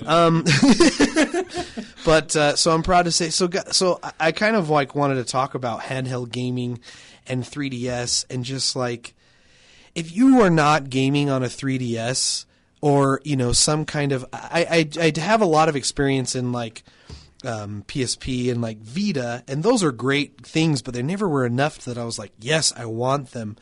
Oh, I forgot we have questions. I'm sorry about that. We'll get to those questions in just a second. No problem. But my point is, and I'll just be really quick, if you're not into 3DS gaming and you feel or handheld gaming, especially with Nintendo, but you like Nintendo, what are you doing? I really ate my opinion up and was like, Watson, you are stupid for thinking those kind of things about it. But what do you guys have to say? Now, here's a major question for you, Watson, specifically. Have you set up your Street Pass on the 3DS? Have, and I got to tell you, that is awesome. That is addicting, is it not? Yes, it is so genius, and I have friends on 3D, and thanks to Utah Gamers, I have. Which, if you were not a part of Utah Gamers, you should join that on Facebook. Just look up Utah Gamers. Little plug there for you. Yeah, seriously, the Street Pass. Do though, Blastoise. Oh man, you I'll work on my Blastoise everywhere. Adam, and I'll get it. Yes, right. And then Yeah. you get to. Oh, it's brilliant. It's a brilliant idea. We have to have some quick questions because we need to talk about. So what questions do you have for us, Pat? Okay, one question was from Bill. It says, what about the development and the resources that go into a game? Are there budget and time restraints, and would more development time and money go into a successful line such as Mario?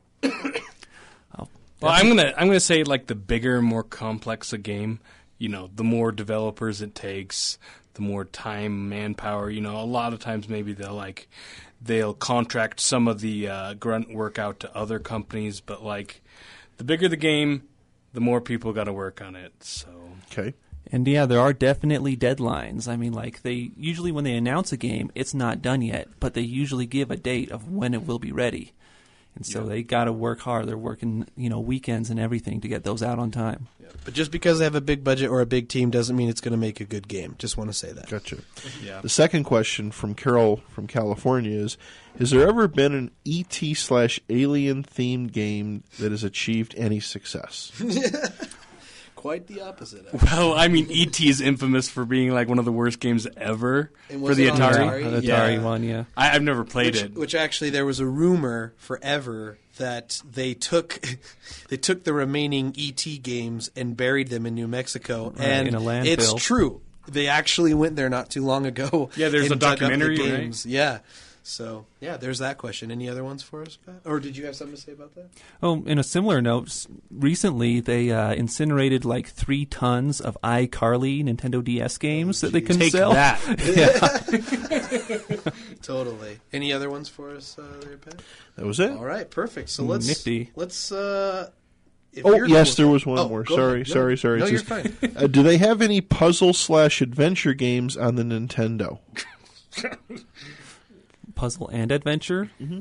All of them. Yeah. Lots of puzzle games, Tetris, Dr. Mario. We're talking about just the original Nintendo, right? What's your favorite puzzle games? I got to go with definitely Tetris because that was the first handheld. It came with the Game Boy back in the day. I took that everywhere up through even high school, college. Just loved Tetris. Awesome. Well, there you go then. And obviously Zelda. I mean, Technically, that is puzzle. Yeah. Captain Is it? Toad? yes. Oh yeah, that's the new one. That one's a lot of fun. There you go. All right. Cool. All right. Well, we're gonna switch it a little bit over here. We're gonna talk now. We're gonna focus because we have about 10 minutes left with the hour, and then we're gonna take another break. But we want to talk specifically about you, Sonic. First off, thank you so much, Matt, Sonic Toast, for coming on the show Yeah, and it's giving fun. us some awesome insights. Really, Nintendo, we just barely did the tip of the iceberg. Like I Barely. feel like we need to have you back sometime soon and just devote some good quality time on Nintendo. Yeah, I'd be more than glad to come back. Well, good, because you're coming without your permission. Yeah, now, so- tie me up and drag me over here. Exactly. At least we won't have to kidnap you. we'll pull a Bowser. So let's talk about your YouTube channel. What exactly is your primary focus, and what do you like to do on your YouTube channel? Well, I am majorly just a geek. I love Sonic the Hedgehog, love Super Mario Brothers, so that's pretty much what I focus on. And I have been changing my focus a lot. I started doing stop motion animation with the characters, and then started moving on to doing game highlights, a lot of Super Smash Brothers emphasis, and I got really tired of doing that, and so now I'm looking to do different stuff. A lot of YouTubers have been giving me suggestions of doing news. I'm looking more towards puppetry maybe a little bit. I like doing that, and might get back into stop motion animation. Which I believe is one of your most popular videos, if I'm correct, right? Yeah, definitely. I mean, I did one stop motion in 2013, which totally boomed. It's as popular as all my old stop motions. They're like 5 or 6 years old. Nice. Any other questions for him? Well, I'm curious about the puppetry because I'm a huge Jim Henson fan. Muppet guy. And I love that stuff. What Yeah, are you me looking too, at me with too. that? I mean, can you share anything? Yeah, sure. Honestly, of course, I want to stay Sonic and Mario focused. So they make these backpacks of the characters, like big plushy backpacks. So I bought those of all the characters. I plan to hollow them out, turn those into puppets, and do some fun stuff with the Mario and Sonic. So, and I saw that you did kind of a puppet thing when you announced that you were coming on our show.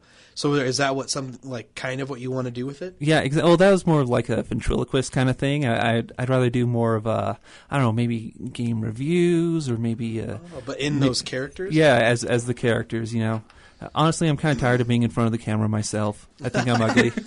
Well, and we have always talked about doing some kind of parody, and I think that would be really fun. One idea that we had, and correct me if I'm wrong, we wanted to do kind of like a reality show type thing, right? Right, yeah, we've been talking about that a little bit. Yeah, I think that'd be really fun. You guys will have to let us know what you think, but we were thinking about having we don't want to give too much away, but we were thinking of making it kind of like a Jersey Shore type thing where everyone is kind of like Sonic and Peach are kind of like looking modern, while Mario's still trying to stay true to the originals, and they're kind of giving him backlash and stuff like that. I think that could be really funny if we did something like that. So yeah, that could be fun. Would you still be down to something like that? Yeah, down like a clown, Charlie Brown. Well, there you go. You heard it here. A Game and Movie Empire exclusive. I feel like, this is just as big as Christopher Lloyd saying that he could make a Back to the Future 4. So you heard it here for the first time. Well, cool. So what got you started, and what drove your passion towards Nintendo? What was that got you to where you are? Oh boy. Well, my parents have a home movie, Christmas 1985. I'm 1 year old, and there's our family got a Nintendo for Christmas, and there's a shot of me lying there as a baby next to the Nintendo in the box and everything on Christmas morning. So it's something I just kind of grew up with. And then 1991, they started with Sonic the Hedgehog. I saw a commercial for it. It was old ladies like, "Oh, Sonic's so lame. Why can't he be more like that nice boy Mario?" He said Mario. That caught my attention. And it's like, wow, here's this cool guy who's cooler than Mario. So then, all through the 90s, I'm like conflicted as, do I still love Mario? Do I love Sonic? Which one's better? And finally, in the early 2000s, they're on the same system. Like GameCube is like the ultimate system to me because that was the first one. I had Mario and Sonic on the same console. I didn't have to buy two consoles or anything anymore. I didn't have to choose which one to get. So yeah, it's just something about it. I don't know. I think I prefer games over traditional storytelling because you are the character. You choose what they're going to do. And that just makes it so fun and so exciting. A character like Mario, who you grow up with, who's always happy to see you. Hello, it's me. It's just here we go. Yeah, you just gotta love that. Totally. And see, when I was a kid, like I was telling you during the break, I was really into the NES. That's what I had originally. But then, like my very own console was a Genesis, and like Sonic was huge. I had Sonic Pinball, I had, which Spinball. Drove me crazy. Okay, yeah, Spinball. It drove me crazy, but I loved it as a kid. And then I had the Sonic, it was like 3D one. You might have to help me with these Sonic titles. 3D Blast? Yeah, and I loved it because like you collected all these little bird thingies and the then threw them in the rings. Yeah, loved that. And then, and then I had just, the original ones, which was awesome. And I think what I loved about Sonic was just, most of the games, it was just like, whoop, yep, you're walking around here. And Sonic was like you could just go fast and go through all these things and stuff. If only they could see your fingers. Oh, yeah, it's true. He's going his fingers around. And going like this. That's I guess Sonic. you don't know. Going But through just imagine, loop-de-loops. yeah, exactly. Yeah, I'm doing my finger in loop-de-loops for all those out there. So, But you think about it, Sega made some huge strides with the Genesis. You look at the game Sonic and Knuckles, you attach another cartridge into that to get more content, like Sonic 3 and Knuckles is what the game becomes when you attach Sonic 3. And that was like the best Sonic game ever. yeah, I love it. And, maybe not talk about, but I really liked, and I don't know if you've ever played this, but Earthworm Jim was probably my second favorite. Groovy! Yeah, exactly. Every time the dog would try and get you.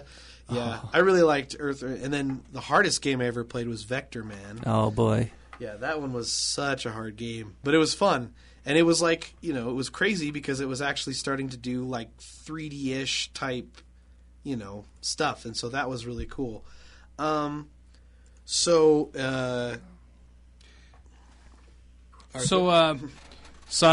it's been great having you. Rabbits. We want to know a little bit about kind of where things are headed for you. Also, if you could let us know where we can find your channel for those.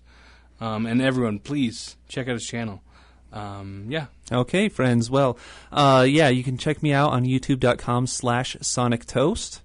And where I'm headed, just wherever the gaming industry is going as far as mascots, Mario, Sonic, those are my favorites, like I've been saying.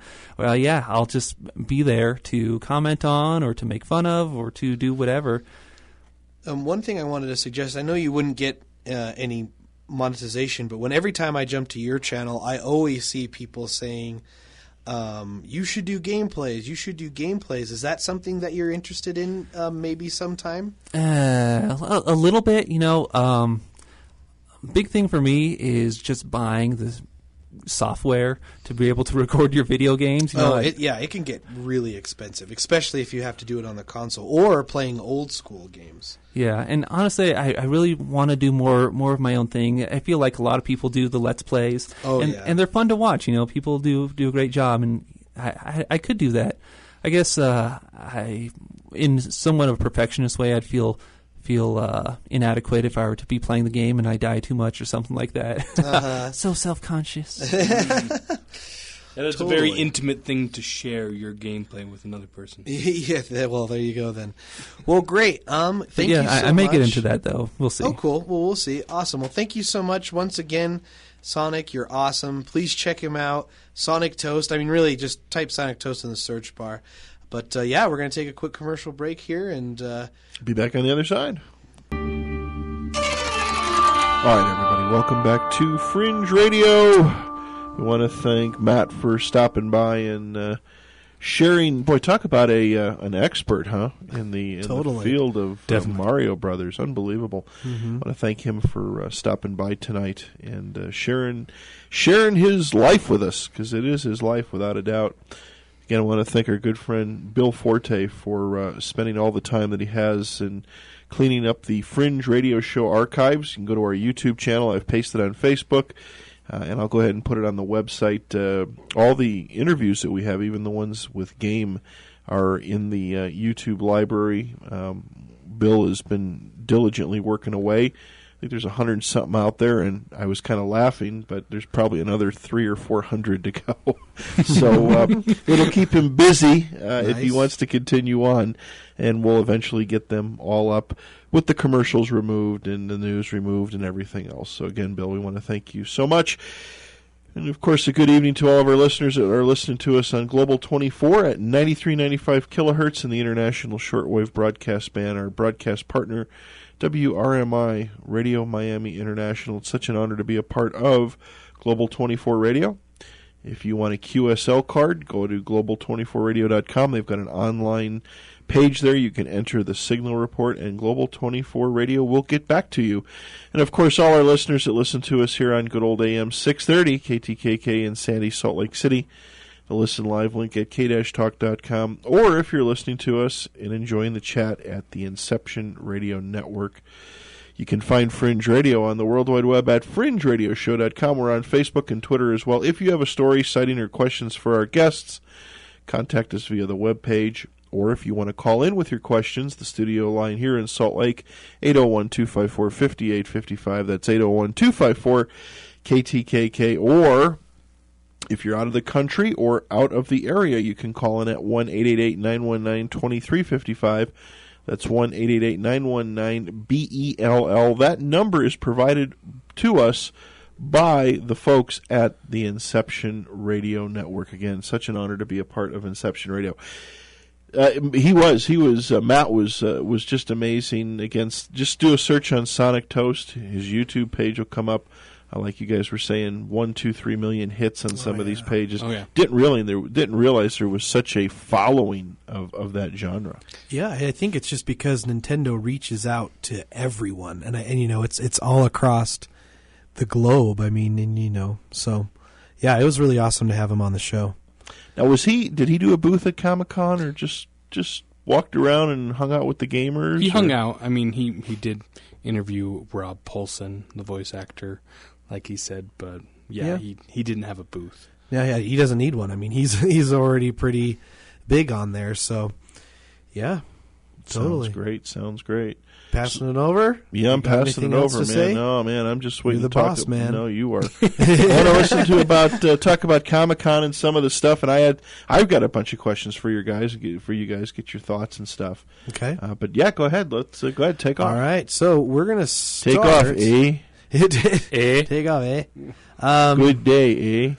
We're Canadian now, eh? Yeah. So we're going to start off with something that pretty much consumed the past week of my life with editing and things like that. Yeah, we got the awesome opportunity, and thanks to Pat and K-Talk Radio, we got to be press at Sundance 2015. Some of you are might be iffy about what exactly is Sundance. Sundance is a independent, and I'm kind of doing air quotations here, independent film festival where people all over the world send in their films to get judged and seen.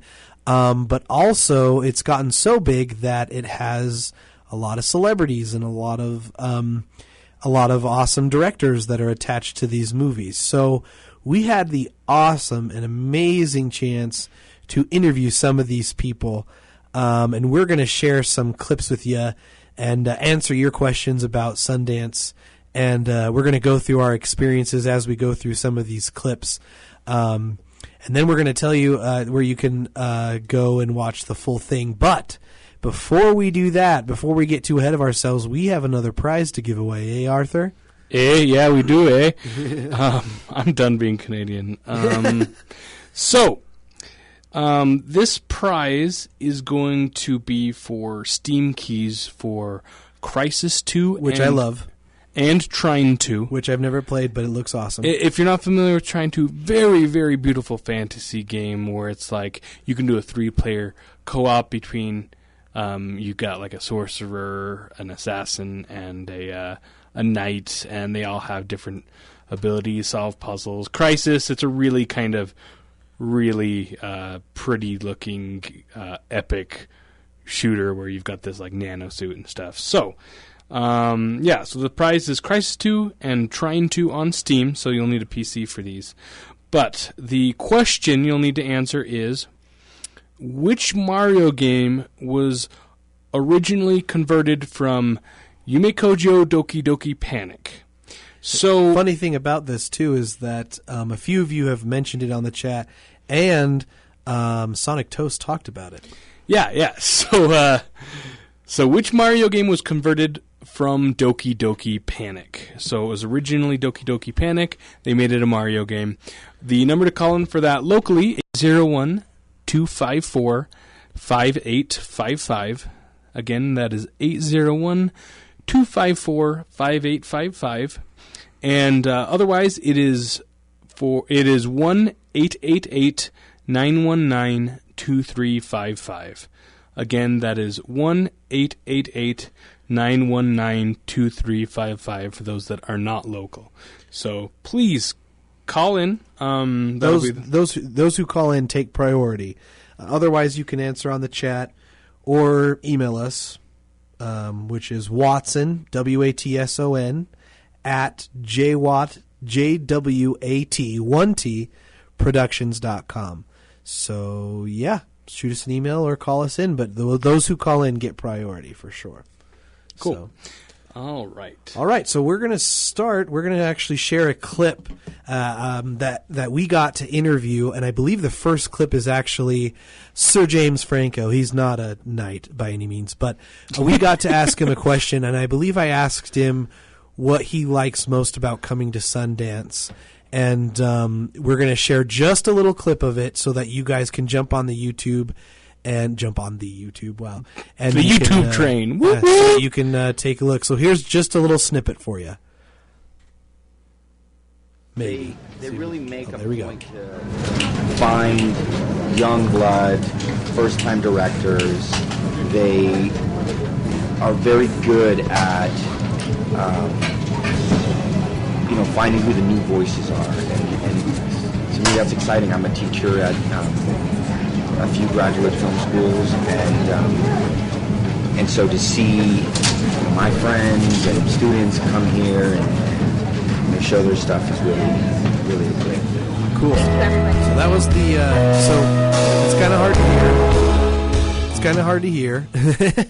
But that was kind of one of our very first actual interviews and questions, and we were kind of slammed with press everywhere. So basically, here's what happened. Little Arthur and I, Why is it little Arthur now? No, What no, does that mean? no. I meant like we were little in the sense of. Oh yeah, we are kind of little. yeah. compared to We them. got to So we got to.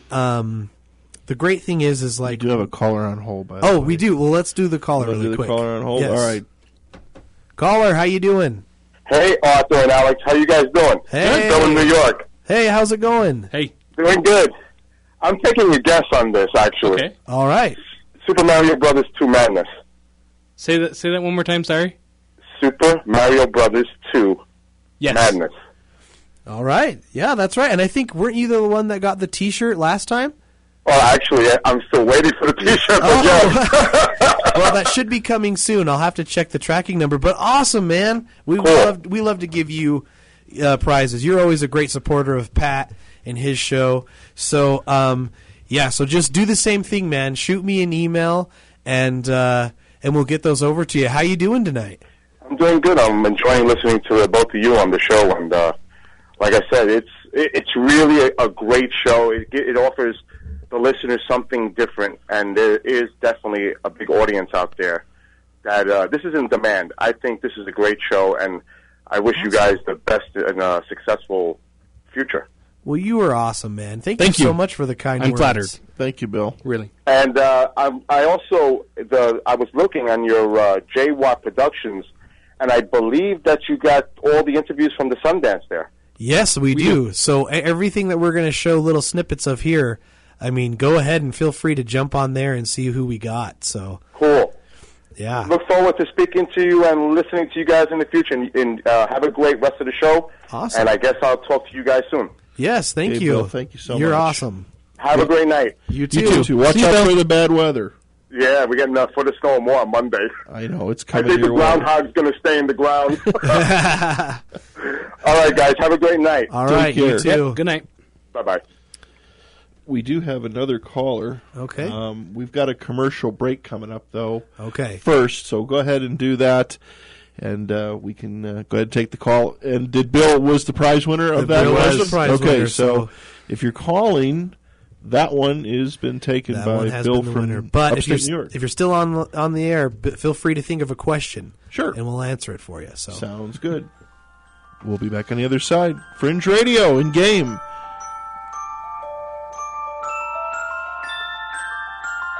all right, we are back. This is Fringe Radio presents Game and Movie Empire. I am here, Waddy McFly, with Arthur and Pat. That's me. I'm only Arthur. And I'm only Pat. And we're here talking about our awesome Sundance experience. We got to go to Sundance and interview some awesome people.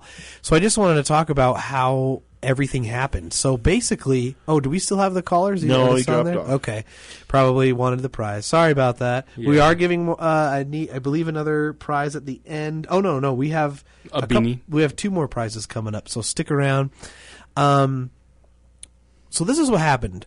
We got an email saying, congratulations, you got press for Sundance 2015.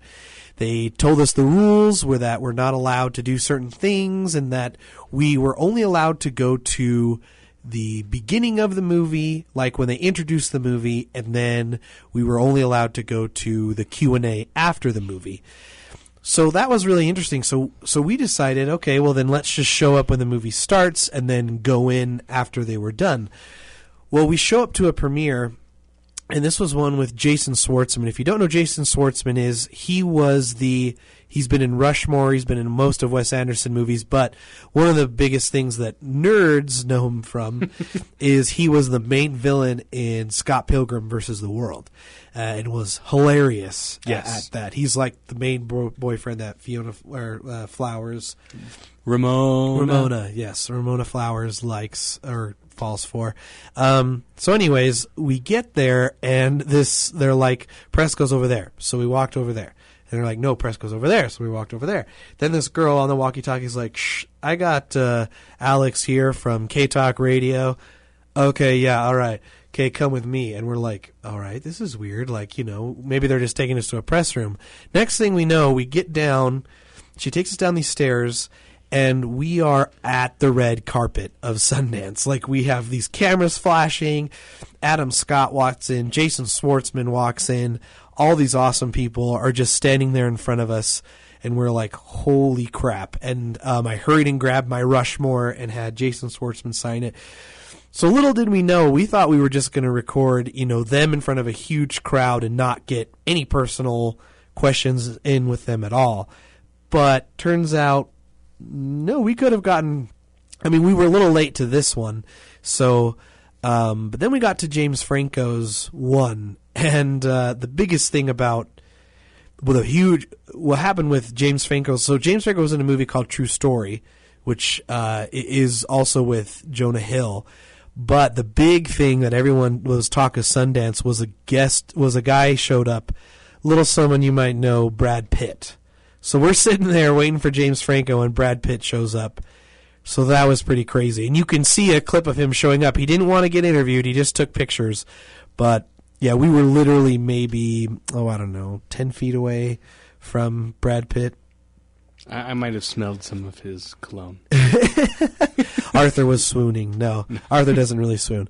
But, so then everyone was just trying to ask him questions, and it was kind of weird with that one. But, so we just listened to a little clip from James Franco's interview, which was pretty awesome. But yeah, so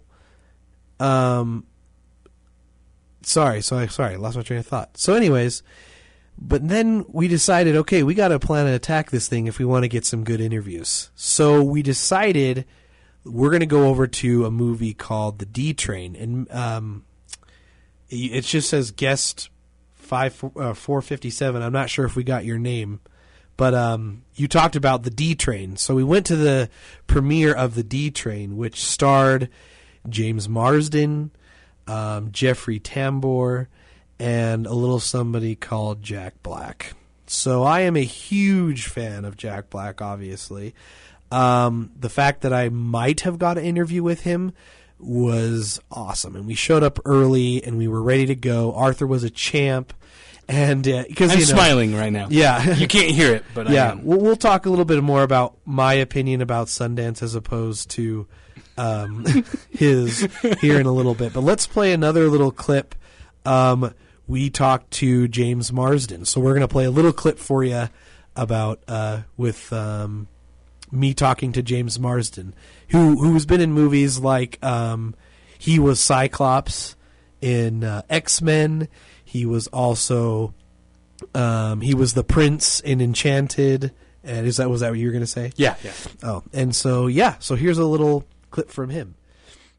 But what drew you to this script? I guess it's just the story in itself. I just love the idea this guy's just so desperate to be, even 20 years later after high school, to be accepted by his peers, but like for a reunion, and what lengths he'll go to get that affirmation. And so he's going to hunt down the cool guy from high school and befriend him in some way, and then maybe people will show up.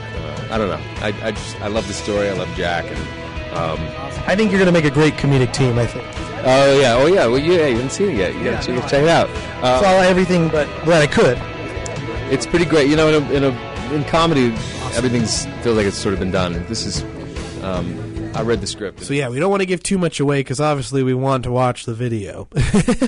So and you want to see their faces anyway. Yeah. So once again, you can see the full interviews here. You're on our YouTube channel but we're kind of like premiering them, I guess, here. So yeah. So anyways, so yeah, we got to talk to James Marsden. He was super awesome, and I got to tell you, I'm a straight fella. I'm a straight guy, but his eyes would pierce glass. He was awesome. It's a nice metaphor. Yeah, it's a nice metaphor. But were you going to say something? Sorry. Oh, I was going to say, what I thought was interesting talking to James Marsden is he mentioned that he was not the popular kid in school, which, I guess you just assume, oh, you're a good-looking actor and whatnot. Everyone loved you, and, obviously we've all got our problems and whatnot. And yeah, you'll have to listen to the rest of the interview. But, he was really interesting to hear, and we were all packed together in these little spaces full of press like sardines, just But this one we got a good spot we were like third or fourth in line to interview people. And the person who was doing publicist recognized us from the last two, and so she was like, "You guys are going to get some interviews." So that was pretty cool that she recognized us, and stuff like that. So awesome. So next up, we got to interview somebody who was awesome. His name is Jeffrey Tambor, and if you don't know who he is, he was the Michael Bluth Sr., who was in Arrested Development. He played the father. He was the balder gentleman. He was hilarious. He also was in The Grinch. He plays the mayor, and he also just won a Golden Globe Award for his movie or his TV series that he did on Amazon. So, which was really exciting. So, when we have a sec, we'll play just a clip for you from here. So, this is Jeffrey Tambor. There are now more opportunities for young creators than there have ever been, and it's a real renaissance. It's a real revolution, and those who are not going to listen to it are really going to be imperiled because it's moving very fast. I mean, our kids are walking to their bus stop and they're watching content. So, if you're a young creator, it's a wonderful time to be, because there's so much opportunity, and it's great to also do a show on Friday. You know, you push a button, awesome. It goes all over. It shows you how old I am. Push a button. So there's a fun little clip from there. You were pretty excited too when you found out about. Well, see, we didn't even know that he was in the movie. First off, yeah, and I love Arrested Development. That show is just brilliant. Oh yeah, if I knew he was coming, I would have. Well, I wouldn't have, but we would have got your. Because you have the Arrested Developments. That would have been cool to have him sign. What do you do, right? The Arrested Developments. So yeah, I mean, he was really awesome. Now, this next one, though, does need some prepping. I think something to know, I think celebrities, when they talk to us, I think they knew that we weren't average reporters because they talked to us different. They seemed more relaxed with us. They seemed more... I don't know. They tend to want to relate to us more. I don't know if that makes sense. It's because we're nicer than most reporters. Maybe that was it. And, they probably could see how giddy I was. Well, I tried not to be giddy. I tried to be professional. With this next guest, or this next person we interviewed, however, it was a little hard to compose myself. I won't lie. So basically, let me kind of set this up. I was sick. I had, I wasn't like sick that I shouldn't have been out there reporting, but I was getting over a cough, so I had a cough drop. So James Marsden shows up, and he's awesome in doing that. Well, then Jack Black shows up, and someone mentioned Jables, which is kind of like what he calls himself on his band, Tenacious D, the D, which is an amazing band. Come on now.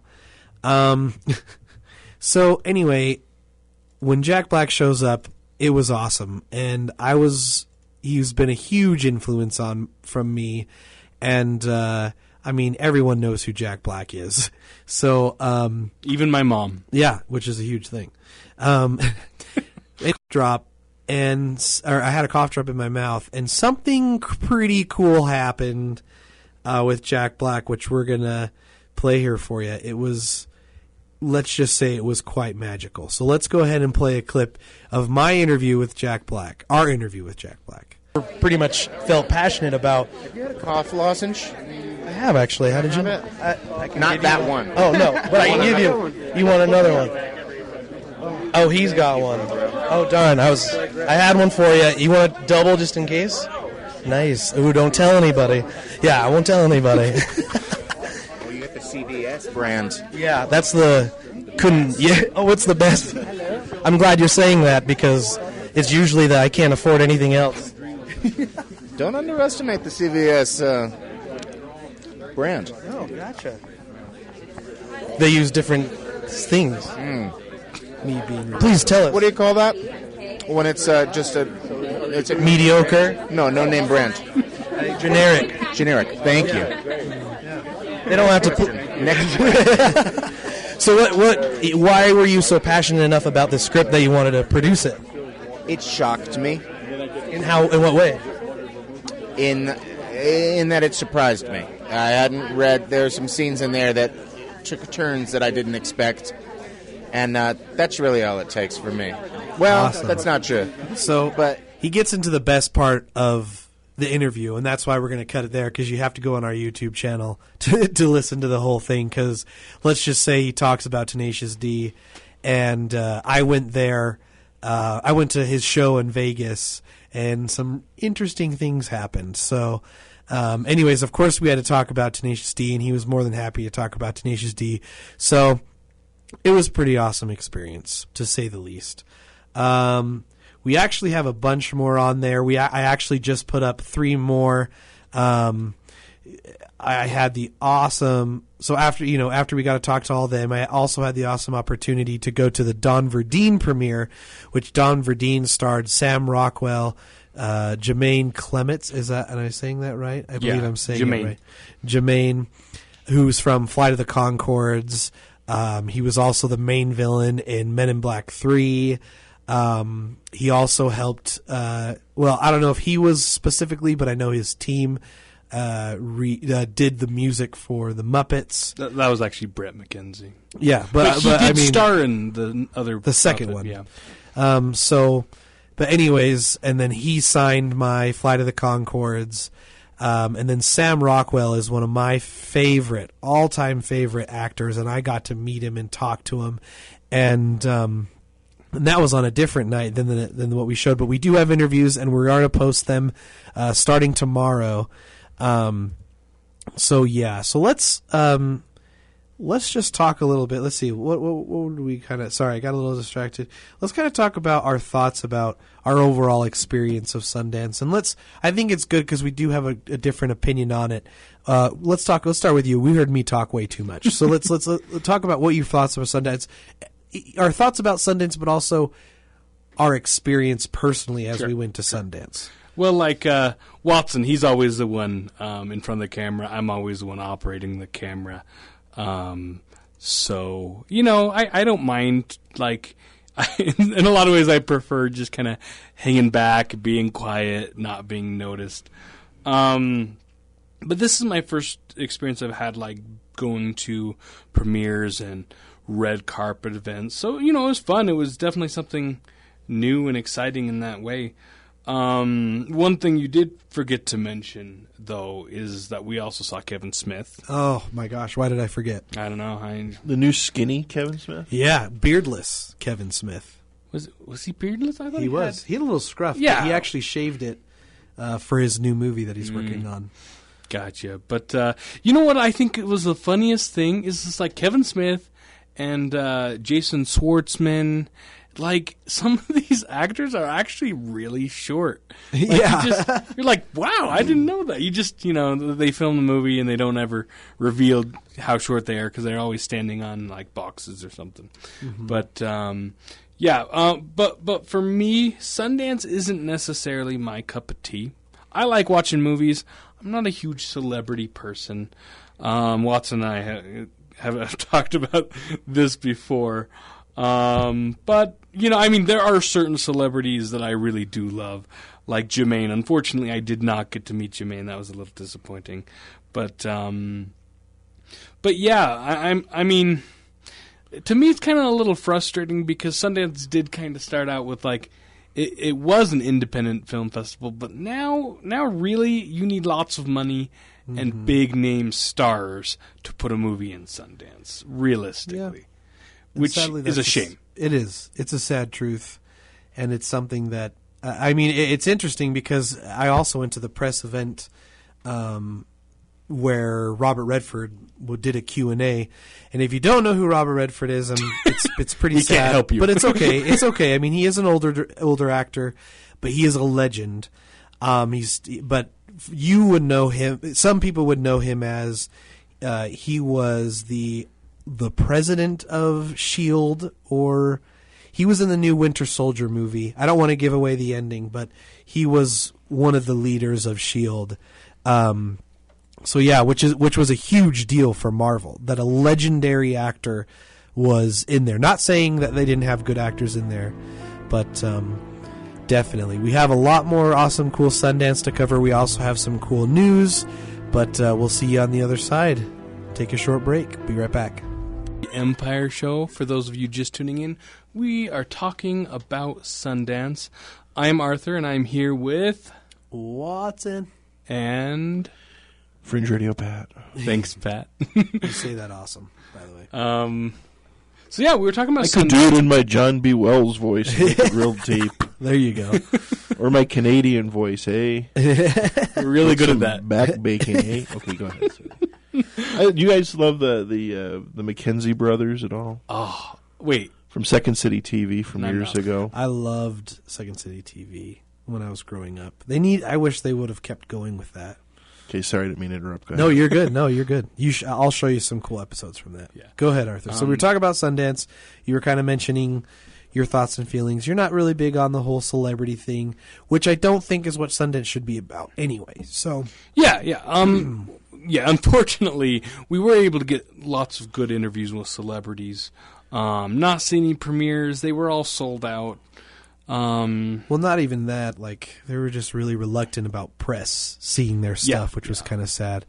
But what do you do? There was something I was going to say though with that. Is that we got some really good interviews, but like what was really annoying with some of the press is like they were like, "Hey, what's your favorite song? What's your favorite this?" And it's like, these celebrities are here to promote their movie. Why can't you ask them about movies and movie making? Like, that's what Sundance is about, not what their favorite Miley Cyrus song is, you know? Like, but that gets more hits, I guess, and that's why they wanted to say that. But what do you do, right? But is that all that you want to say about that? Yeah, I mean, it's cold. If you like the cold, go for it. Totally. But, I like to stay inside, and lock the door and make it all dark and warm. He's a creeper. So no, he's not. He's not at all. He's awesome. And I love Sundance. Like, it has done a lot for Utah and its film community and things like that. I do agree with Arthur in the sense that, and don't get me wrong, my first couple of years of Sundance when I was full there, and Arthur was really annoyed.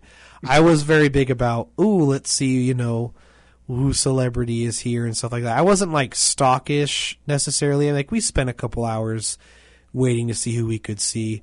Sadly, there is people that literally go there strictly to look for celebrities and kind of crush the party. Those paparazzi guys, like there was this one guy, what was her name? Phoebe from Friends? Lisa Kudrow. Lisa Kudrow. Yeah, this paparazzi guy just gets right in her face taking pictures. Like, it's ridiculous. And that's really mean. We could have said hi, but he was being ridiculous and rude. So, but my personal opinion is, as long as they keep it about the films, I really like Sundance, and I really hope one day that I get, I can put a film into Sundance, and it get bought, and that's the dream. But obviously, like, millions of people trying. Well, I don't know about millions, but quite a bit of people try and get into Sundance with their stuff. So, but overall, I hope next year we can more focus on seeing some films. Being press was awesome. I mean, I got to talk to them and stuff, but I mean, what's Sundance without seeing films? So yeah, we'll definitely have an opportunity to see these films. This what kind of money? What kind of money does it cost? I mean, Sundance now. It's kind of like. I mean, Sundance is right up there with Cannes. I mean, it's starting to get huge. It's huge, but like, I think probably the most famous Sundance film is still Napoleon Dynamite. I think that's kind of the one of them. Right, one of them that really, didn't that start out as pretty much a 10-minute clip type of thing? Mm-hmm. Yeah, he made it a short. Jared Hess, who we actually got to interview. He had a movie with Don Verdeen, which had Sam Rockwell.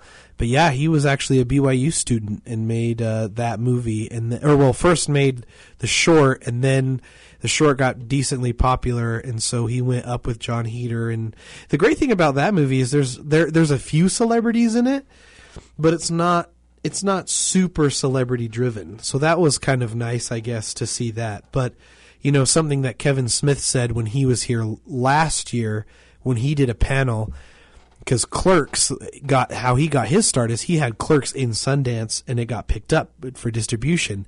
But he mentioned something very interesting. He mentioned if he put Clerks in now, there's no way they would have put it into Sundance. Yeah. There was no celebrities. There was no. I mean, it was black and white. I mean, a lot of people like black and white movies and stuff. So, but yeah, but I mean, nowadays, Utah locals get in for $18 a ticket, which is still pretty. Yeah, which is still pretty. Yeah, it's nice. So yeah, Utah locals get a price, which is really cool. Normal tickets, I think, are $26 or something like that. So it's pretty nice. I mean, it's cool that they also look out for locals and make sure that they're supporting their locals and stuff. They don't really do that with media, sadly. Obviously, but that doesn't have to do with Sundance. The publicists, they want E and they want Hollywood Access and things like that. So, but no, overall, I think it was such an awesome experience, and you can all check out the full interviews. We're going to be releasing more of our interviews coming up here in a little while. We're going to release one tomorrow, Monday and Tuesday, and then Wednesday and Thursday. So you can check out Jermaine from Flight of the Conchords, Sam Rockwell, which I didn't mention. Sam Rockwell has done tons of movies like Moon, and he's an awesome actor. But one of the things he knows... Was that a Sundance film? It was. It was in Sundance. It was a Sundance. But then it got distributed. Isn't that the one about an astronaut that kind of goes crazy or something? Yeah, like he's in a space station that's on the moon, and then all of a sudden... With Kevin Spacey as a robot. Yeah, which is awesome. Yeah, and then all of a sudden... he sees another one of himself, and he's like, he doesn't know if he's going crazy or if it actually exists, or that's kind of the whole fun little plot of there. Yeah. Well, that's why I stopped there. I just want to, tease you. But a lot of people know him. One of his big roles is, he was in Iron Man, the second one, but then he's also in, let's see, what's it called? Galaxy Quest. He plays Guy, who is just that's a great. They're going to make a sequel to that. Oh, I really hope they do. That's if a you're great serious. movie. Yeah. It is a great movie. It's so funny. It would work perfectly with nowadays with everything. Guy. Yeah, that was awesome. Well, cool. So that was our kind of thing. If you guys have any questions about Sundance or any kind of experience you saw that we did that we didn't necessarily cover, please feel free to ask in the chat or call in. The number is 801-254-5855 for anyone local here. Once again, 801-254-5855, or anywhere outside of the United States or anywhere else, 1-888-919-2355. So, did they have some? I really wanted to get up there, and next year I'll make it a point to go with you guys. Oh, of course, if it's okay. Absolutely. The one thing, is it a pretty? I know it's Park City, and this is probably a stupid question, but it's a pretty high class event. I mean, isn't it? It is. Is it? I hear they've got the VIP type places. They've got the fancy restaurants. I heard it's very expensive. Private parties. Yep. Did you see any other stars up there? We did. We saw Keanu Reeves. Well, I saw Keanu Reeves. I missed Elrond. What's his name? Hugo Weaving. What's funny? Yeah, Arthur's like, I gotta go. He's like, one of the other actors you really want to see is Hugo Weaving. Arthur goes to the bathroom for 3 minutes, walks out, or right when he walks into the bathroom, Hugo Weaving walks past me, who's also Mr. Or Agent Smith. Yeah. From The Matrix, walks right past, and I'm like, oh, poor Arthur. What do you do? Just hold it or pee your pants, I guess is the moral of that story. Yeah, we saw Molly Shannon. But it is a very up and up, like, people walk around very fancy clothes, drive really big cars down the street, or really expensive cars. So, so it's definitely like that. A lot of music up there, live bands and stuff. Yeah, they had Iggy Azalea, Little John, Lindsey Sterling was up there. Did you see the Kardashians anywhere? I didn't see the Kardashians. We saw one of the Mary-Kate, or the Olsen twins. I saw one of the Olsen twins. That was kind of cool, I guess. But, so feel free to jump on our YouTube and check out our all of our interviews that we're going to be releasing. So that's www.youtube.com/user/J-WAT Productions. And that's JWAT, 1T Productions. And yeah, you can find all of our videos on there. So we had a few other fun movie things before we get into some of the other stuff we want to talk about. Arthur, do you want to talk about what some rumors we've heard? Yeah, so a couple rumors. Let's start off with Spider-Man potentially joining the Avengers 3 Infinity Wars. I mean, it's an interesting rumor because, like, Sony, they were saying, like, they had how many Spider-Man films planned? Like 6 or something? Well, yeah, so they had the third one. 3 and 4. Yeah, 3 and 4, and then they had Venom, they had Sinister a Venom 6. movie, and then the Sinister Six. That was all that was announced originally. Which, and I But don't know now if they're they've doing said- any of it anymore. Well, I know that they said the 4th movie has been put on hold indefinitely, and so which means it's not. You mean the happening. 3rd one? The Or- 4th one. Okay. The 3rd one they said that they haven't. They said is put on hold, but they said they're still going to do it. Okay. Gotcha. So, but anyway. But yeah, so I mean, with Sony kind of backing down with their Spider-Man films, it makes me wonder, like, maybe, are they not doing Spider-Man anymore? Maybe since it wasn't quite as successful as they were hoping, they don't want to risk the financial. But yeah. But now are they? Because I was reading something today saying that the original J. Jonas. Is going to J. Jonah Jameson is going to J.K. Simmons is going to play J. Jonah Jameson in all the future Spider-Man movies. Oh, really? That would be interesting. That's actually the first news I've that heard came out about. from Screen Rant today. Okay, well, yeah, that's actually the first. Which I think he's great. He's a fantastic. He's funny. Yeah, he's definitely funny. But the reason why you're leading up to. Oh yeah, So is Sony, maybe they're like backing off of Spider-Man a bit, and like what kind of deal might they have made with Marvel potentially? It's just a rumor, but I don't know. What do you think, Watson? Well, so the official rumor is that Spider-Man is going to appear in the Infinity Wars, which if you're following what the order that Marvel is doing, that's going to be the 3rd Avengers movie, which there's going to be a part 1 and part 2. I think that's like 2018 or something. Yeah, it's not going to happen for a long time. And originally, everyone was hoping that they're going to have Spider-Man in the Avengers in Civil War, which is going to be the next movie, I believe, after they're going to do another Captain America, the 3rd Captain America, which is going to lead into Civil War. And and then we're going to have a couple other movies, and then we're going to have that one. So that's the official rumor. I guess we wanted to talk about how we thought that was going to work and if we think that's a possibility. Yeah. I hope it's a possibility. Well, yeah, I agree. I love Spider-Man, and more Spider-Man's always good.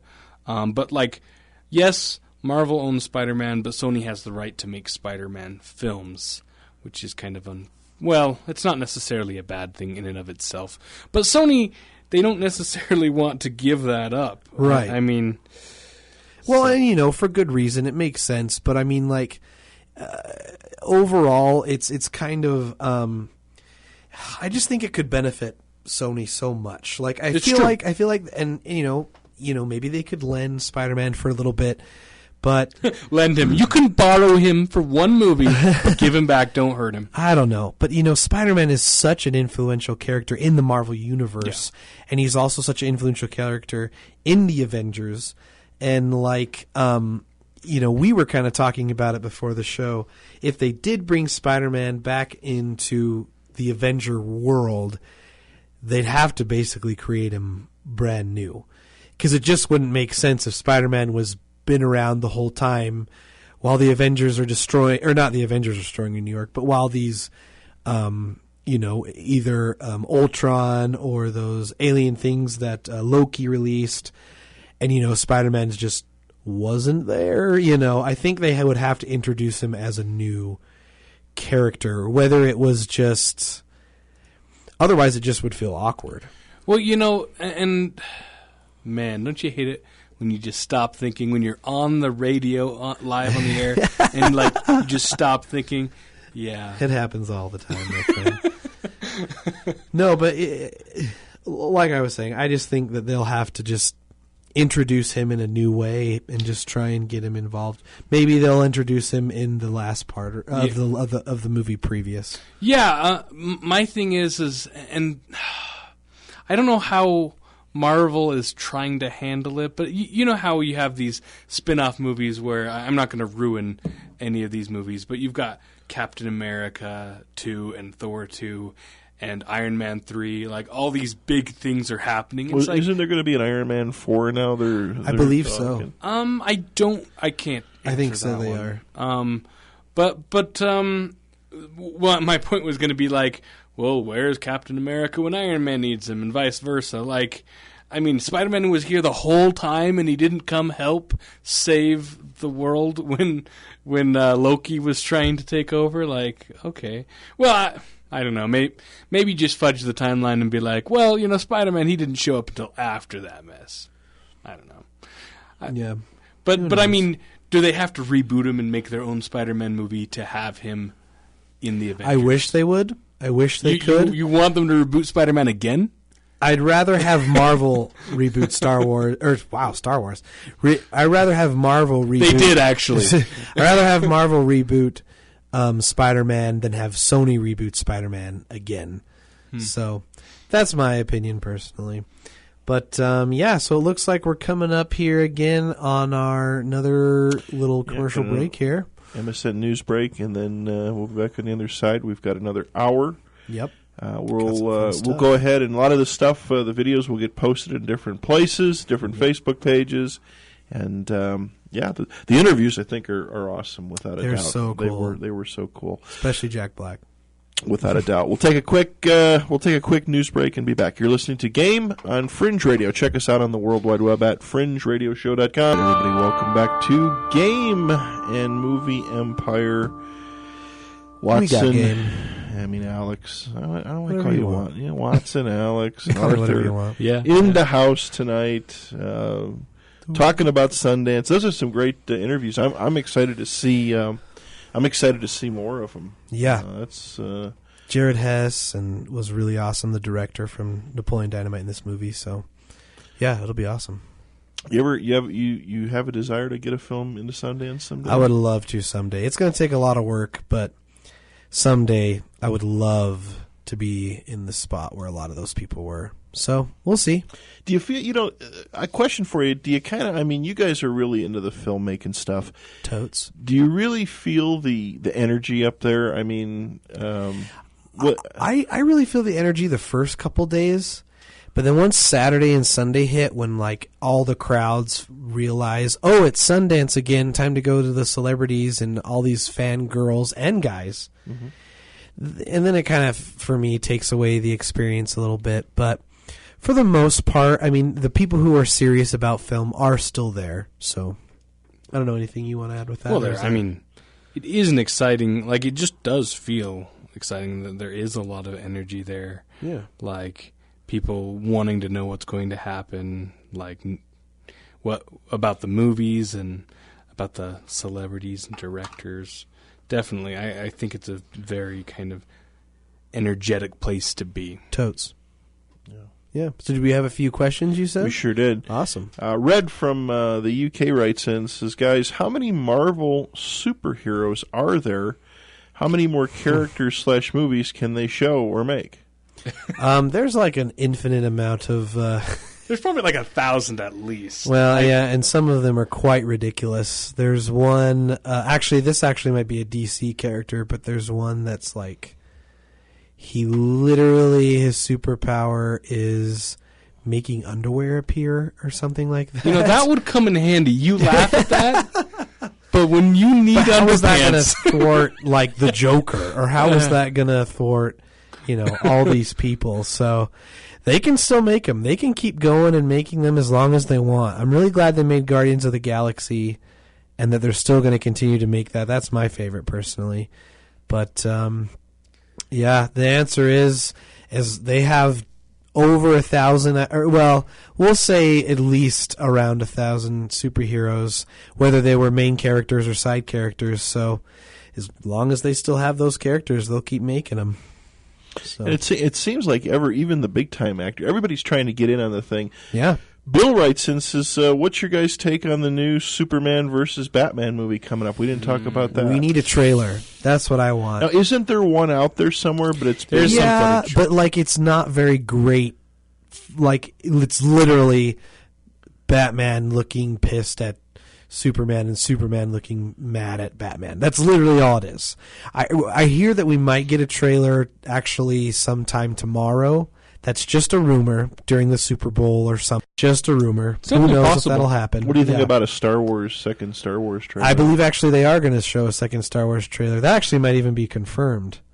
I don't know. I mean, maybe it's Avengers. Sorry, that's what it is. I heard during the Avengers. Oh, it's already out. The new spot's already been released. Well, no. They're going to show a new trailer for Star Wars when Avengers is shown in theaters. Oh, gotcha. Yeah. Gotcha. So we'll see. I really am excited for that movie. I really like DC, not as much as Marvel, but I do like DC, and I feel like they could potentially make good movies as much as Marvel has. I mean, Christopher Nolan was obviously a big influence on the Batman, which has made, The Dark Knight, which has made a lot of movies, but I feel like they could have a chance of making good movies, and now they're starting to do it. So it's pretty exciting. Well, I think they're very ambitious in their plans and hopes with all of the superheroes they want to get involved. Yeah. I think in some ways it might be a bit much all at once. I mean, because I think, correct me if I'm wrong, that like it's Batman and Superman, Dawn of Justice, right? Is that what it's called? I think so. So it's like it's almost like instead of doing all these lead up films to a Justice League movie, they're kind of like just starting off with like one Justice League movie and then branching off into kind of individual films. I think that's what it's kind of looking like. I'm not sure exactly. It could work. I mean, you got to make good films. I mean, yeah. That's the. I heard also though that with Suicide Squad, which does sound awesome. However, I do heard that Will Smith pulled from it, and also Tom Hardy, so that's kind of sad. But they'll get some good actors for it. But yeah. A bunch more came in, and they're all in one email. Okay. Tracy is one of the University of Utah engineering students there's a whole group of engineering students that listen to us all the time. Said, great show tonight, guys. Couple questions for you. One, your thoughts about the rumor that have come out that Christian Bale was never asked to be in the fourth movie, and yet he wanted to be. That's official. That was actually something that actually happened. Christian Bale, okay, so this is what I've heard. So, because I've read interviews where Christian Bale, like right around when the third one was released, they asked him if he'd do it, and I read interviews where he said no. But now that it's kind of bigger again, I did read an interview where they asked him if he would have been in the other movie, and he said he would, but they never asked him about it. So, he could have changed his mind, which is totally cool. But that is something that he would have done, but they didn't. Because I think he'd have been perfect in a Batman. I think he would have been good. Here's the thing: Ben Affleck, I'm not a huge fan of him. No, I'm not. I mean, he's a great actor, I guess, and a good director. You're so confident. But as a person, it kind of like in Daredevil, and Well, yeah. Well, I don't know if it's not necessarily fair to blame him for Daredevil. No, but Tracy wasn't it. Another question from the group of the gang up at the university. It says, what's the guy's thoughts on Star-Lord, a.k.a. Chris Pratt, might be the new Indiana Jones that's actually and a complete reboot of that series? It's like she can read our minds. That's actually the next topic we want to talk about, so perfect. So, yeah, that's another big rumor that just happened, is that Disney is eyeing Chris Pratt to play the new Indiana Jones. It's not official, and heck, Chris Pratt could say no if he wanted to. But I feel like I talked a lot. I talked a lot about the last one. So, what are your feelings about that with Chris Pratt? Well, I love Chris Pratt, like in a totally platonic way. I don't know him very well.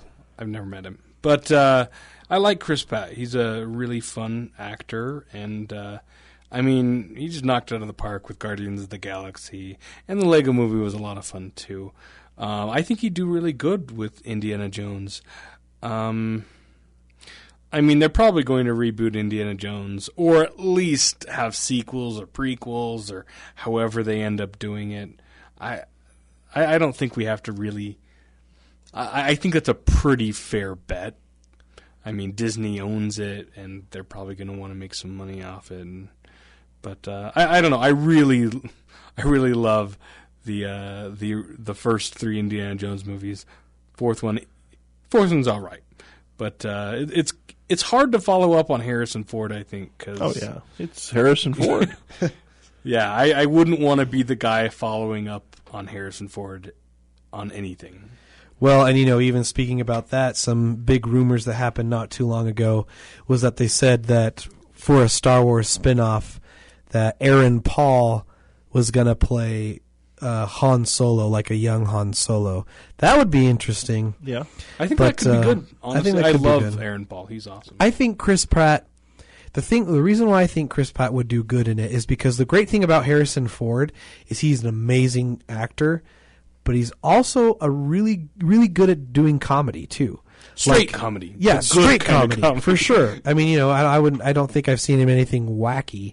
No. But I mean, I just think that's what's great about Indiana Jones is that he's smart, he's clever, but then he delivers those one-liners that are just awesome. Yeah. And it's not like funny one-liners, like they are funny one-liners, but it's not cheesy. You know what I mean? It's like, I don't know. I just think it's wrong ticket or no ticket. Yeah, no ticket. Yeah, that's my favorite quote for sure. It's not the Arnold Schwarzenegger kind of like, it looks like he lost his head. Yeah. Thing. Totally. They're kind of wearing out "I'll be back" though a little too much, I think. With the new one. Oh, another quick question, then we'll move on. This is from Avery, and Avery says, "Please ask the guys, do they like the new Ted 2 trailer that just came out?" Have you watched it yet, Arturo? I saw it, and I said to myself, I want to see that, because I liked the first Ted a lot. Oh, I love the first one. I haven't. You'll have to... Okay, well, I watched the second trailer. Very excited about it. Seth MacFarlane's awesome.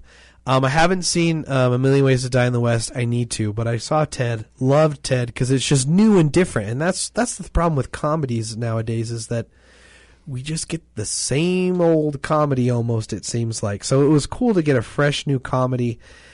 The only problem I have with Ted 2 is that Mila Kunis isn't in it. She had to turn it down because she was doing Jupiter Ascending.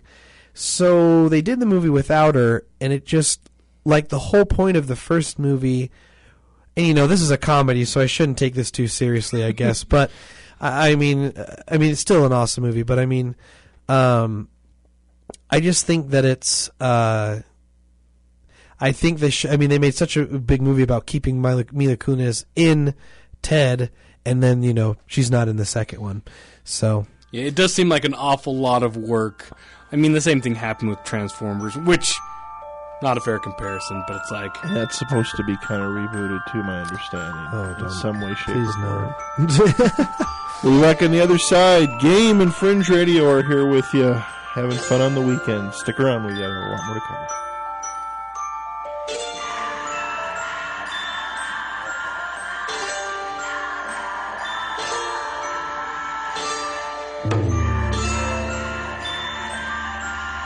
We are back.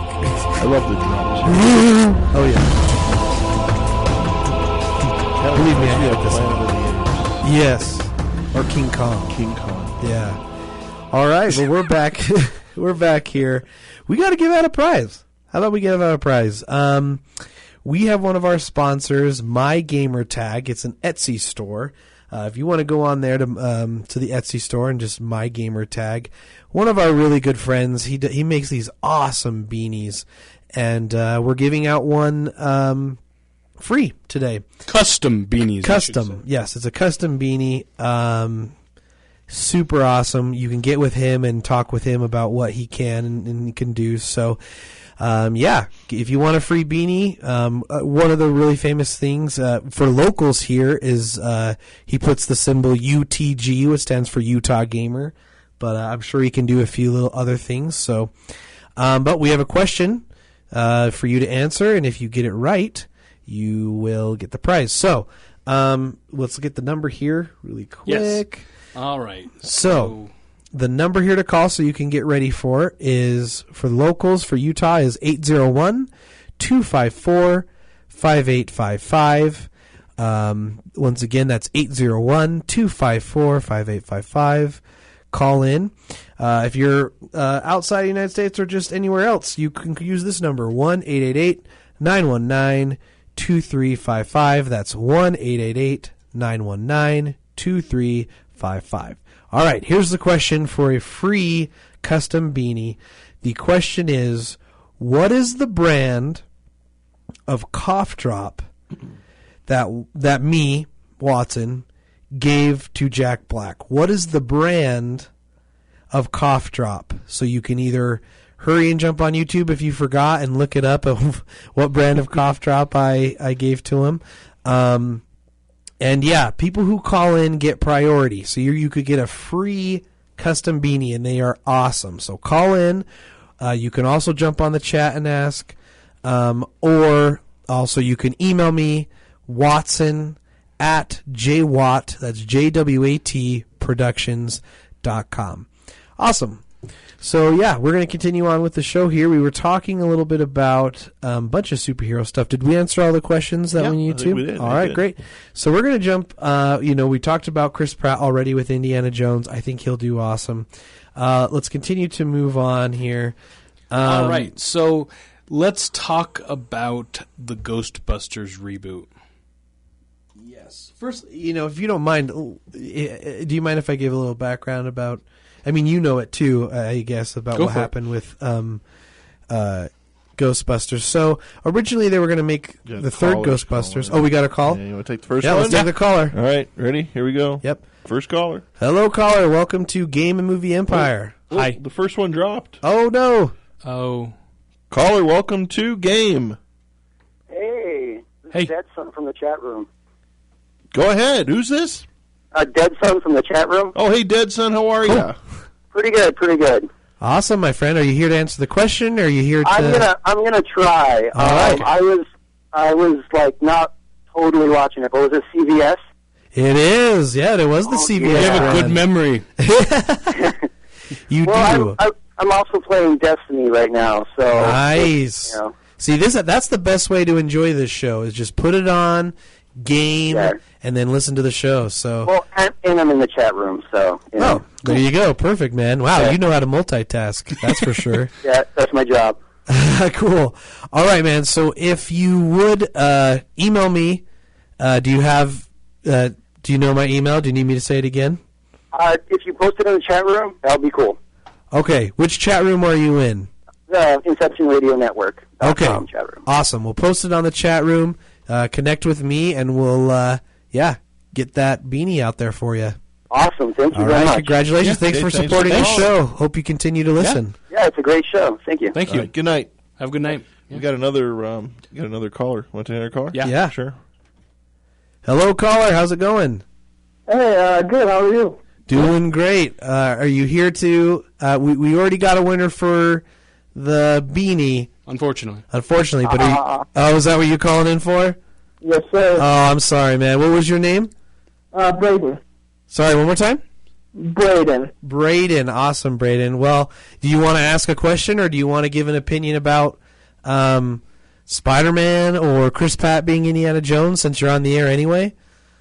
Chris Pratt would be awesome. That'd be fun to see. I hope they don't do another Spider-Man reboot.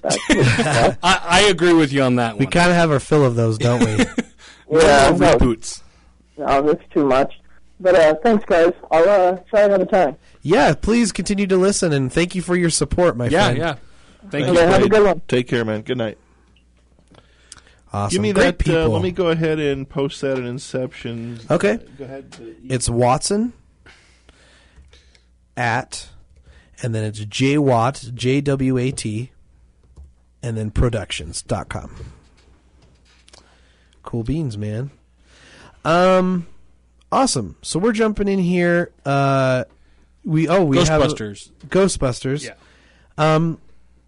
So the cast. Let's bring up the cast list again really quick. I know for sure we have Kristen Wiig, So sorry. So Ghostbusters was going through a lot of changes. Like, Dan Aykroyd was huge on trying to make this third Ghostbusters.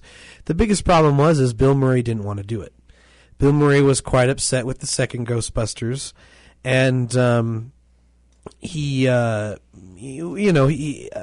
good reason. The second Ghostbusters, I thought it was still pretty funny, but I guess there was some pretty wacky moments with that.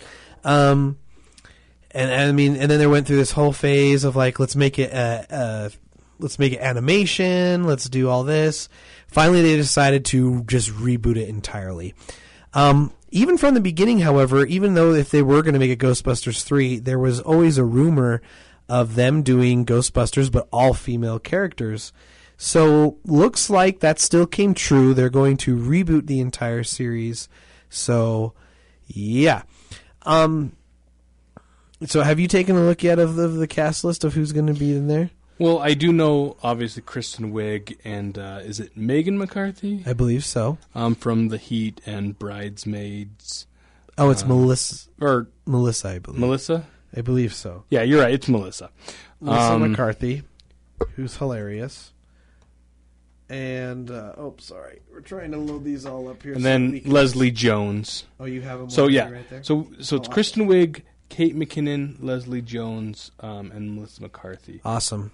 So we have one, Kristen Wiig, who's a Saturday Night Live alumni. We have Melissa McCarthy, who's just hilarious. And then we have two people who are currently in Saturday Night Live, so that's interesting. So yeah, what are your thoughts about having a female cast and the route that they're decided to take?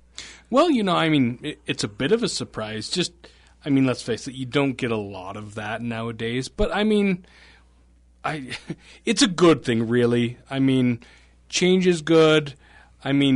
Getting more women in roles rather than just only men all the time, because that can get a little boring. Well, it'll bring a different atmosphere. Well, these girls are funny. Like all these girls that are in here are just flat out funny, in my opinion. Now, granted, just because you're talented in comedy doesn't mean you can take a script that's not very good and make it awesome. So, they do have some really good writers. Some of them have written for The Office and stuff like that.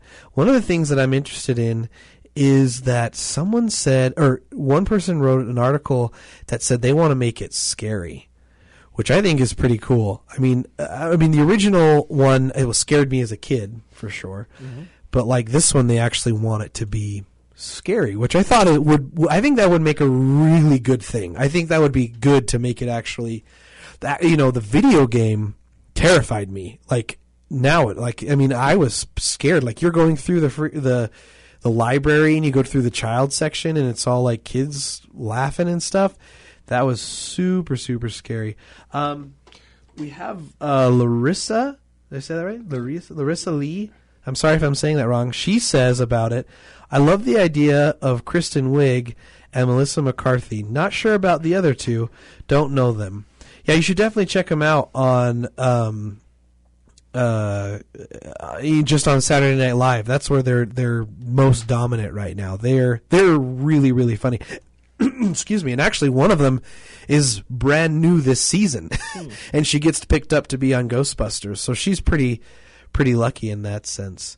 So I like the idea of it being a horror comedy. I think that horror and comedy go together like peanut butter and chocolate. I love Gremlins, and that's like I have to find a way to bring it up in this show. So yeah, just horror and comedy, always awesome. Totally. What do you think about some of these now? Like, there's been quite a few reboots. I remember there was the Starsky and Hutch reboot, yeah, and the Charlie's Angels reboot, and they were kind of put into more of a comical genre more than serious. Now, a couple reboots that are coming up. I know one that people are starting to watch now is Mark Wahlberg. They're going to remake The $6 Million Man. Right, I heard about that. And there's some talk about it. Maybe I know Jim Carrey was going to do it for a while. I think with Wahlberg, it's probably not going to be funny. It's probably going to be kind of a serious thing. Maybe, although Mark Wahlberg was really funny in Ted. Yeah. So, yeah, that could be. That actually goes into the other thing we wanted to talk about here. Is Disney. Disney is remaking all of their classic Disney cartoons into live action movies. I mean, they did Maleficent, and now they're coming out with Cinderella. So, I mean, that's kind of, I guess we should talk about that. One of the biggest news that they just announced, I don't know if you heard of this, Pat, is that Emma Watson, the lady who played Hermione in Harry Potter, is now cast as Belle in Beauty and the Beast. Wow. And that's kind of the huge news right now. She announced it earlier this week, I believe. So I'm really excited about that aspect of it, but why don't you tell us a little bit about, because you mentioned you wanted to talk about this, how you feel about Disney remaking their things. Also, shout out to Taisley, who's listening right now. Go ahead. Hi, Taisley. So I love Emma Watson. I think she'd make a great Belle. So totally cool with that. I just feel like those Disney cartoons are so classic. I feel like they don't need to be remade. I mean, you could argue that about any film doesn't need to be remade. If you are going to remake something, you better do it at least different enough that you don't get bored watching it, I think. Well, see, that's my thing, and this is maybe why I disagree with you a little bit, is that I feel like they have. Maleficent was really focused on Maleficent. We didn't really have to watch Aurora. I agree with that. Now, Cinderella might be a different thing. I mean, I haven't seen the movie. It hasn't come out yet, and it's called Cinderella. So, and I believe Beauty and the Beast will be called Beauty and the Beast, and it'll follow the same story. But I feel like at least what I'm seeing they're doing is a good idea. Granted, Disney's doing...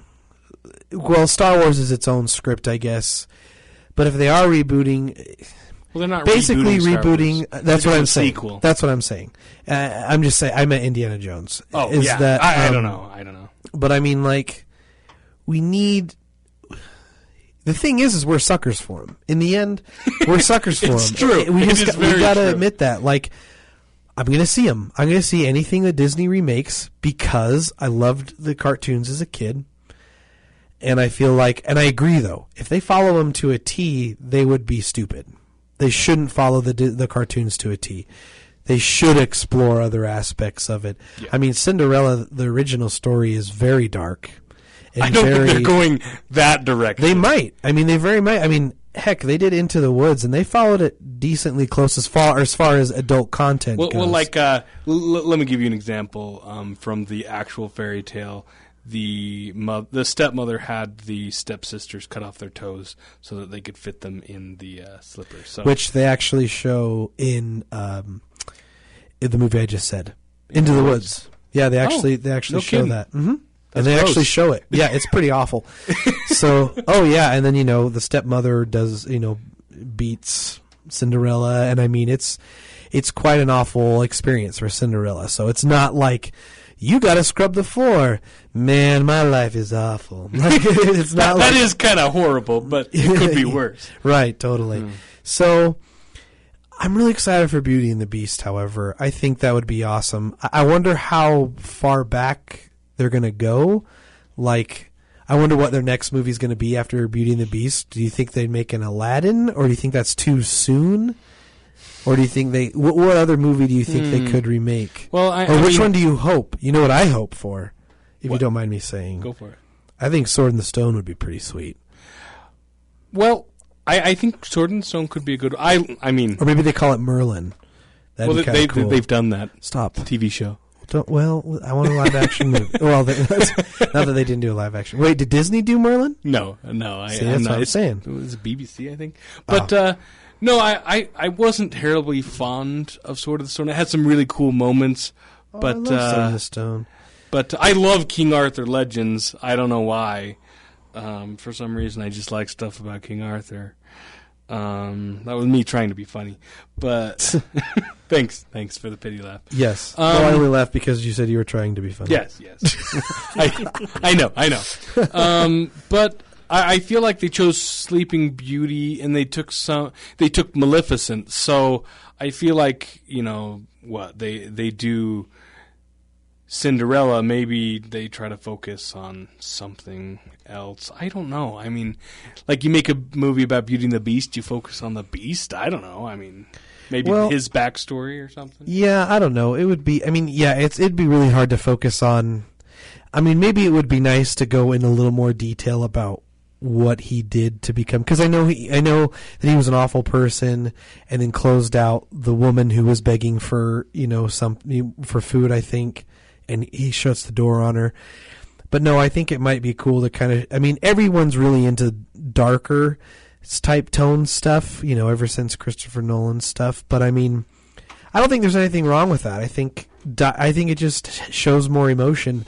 I mean, if you're a beast, I mean, you were a human who was a rich, powerful prince, and then all of a sudden gets turned into this horrified beast. Like, maybe we could actually delve a little more about, like, how that would actually, influence you as, a person, a human being. Well, it's kind of like a great metaphor when you put it that way. Sure. Like, someone who's just a beast of a person becomes a beast. It's poetic. It's totally.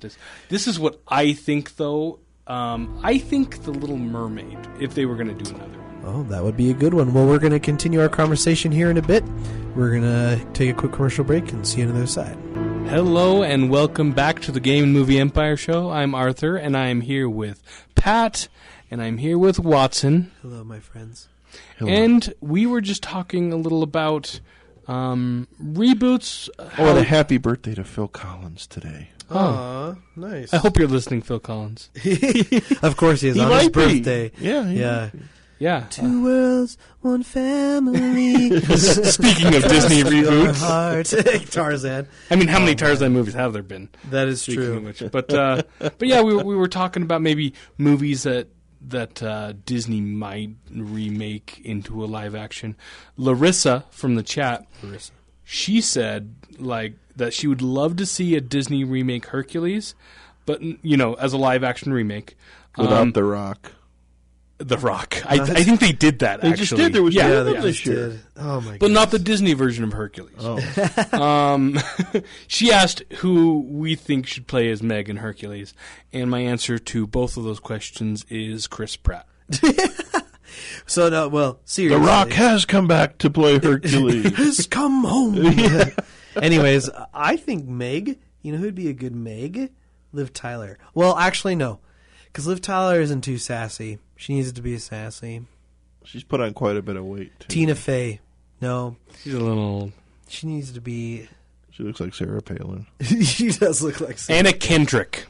Anna Kendrick. Well, she'll be in every Disney movie. Well, I'm sure, yeah, that actually would probably make sense of what they put her in. And who forgive me, the guy who plays Captain America, what's his name? Chris Evans. Wait, what? Chris Evans. Chris Evans. Chris Evans, Anna Kendrick. All right, I'm good with that. Go ahead. Anyway, yeah. So that's basically it with that. Yeah. So we'll move on to our next subject. We Arthur, you kind of brought up that you want to talk about this. So let's. We're kind of switching over to a little bit of video games. We talked a lot about Nintendo first, so we thought we would kind of heavily talk about. Yeah. Well, we're going to talk about Fantastic Four for just a minute. Oh yeah, let's talk about Fantastic Four. That came out of nowhere. It did, really. I mean, I wasn't expecting anything like that. Did you guys see it? I saw the trailer. Nitty gritty, dirty, kind of. Yeah. Once again, it's really early, so we didn't get to see a whole bunch, but already I really liked the fact. The reason why I didn't like the other Fantastic Fours, okay, I didn't like the first one. The second one was better, was because they focused so much on like the other side of being superheroes that they didn't show them being superheroes very much. I didn't like it because that was my having thing. Michael Chiklis as the commish and then playing the Thing. Yeah, I don't. And what was the series he was in where he was the bad cop? Shield. Shield. Is that right? Yeah. I think so. I haven't seen it, but I think that's what he was from. He was actually on American Horror Story this last season, which was pretty awesome. Anyway, but no, I think it was really cool. I mean, for what we got to see, but like there's really not a lot to talk too much about it. I mean, apart from it was dark, it was gritty, it looked really good. Mm-hmm. Yeah, visually very stunning. Special effects have gotten so much better nowadays. I don't think you have to think about that anymore. Making big movies. But it's really too early to tell, I would say.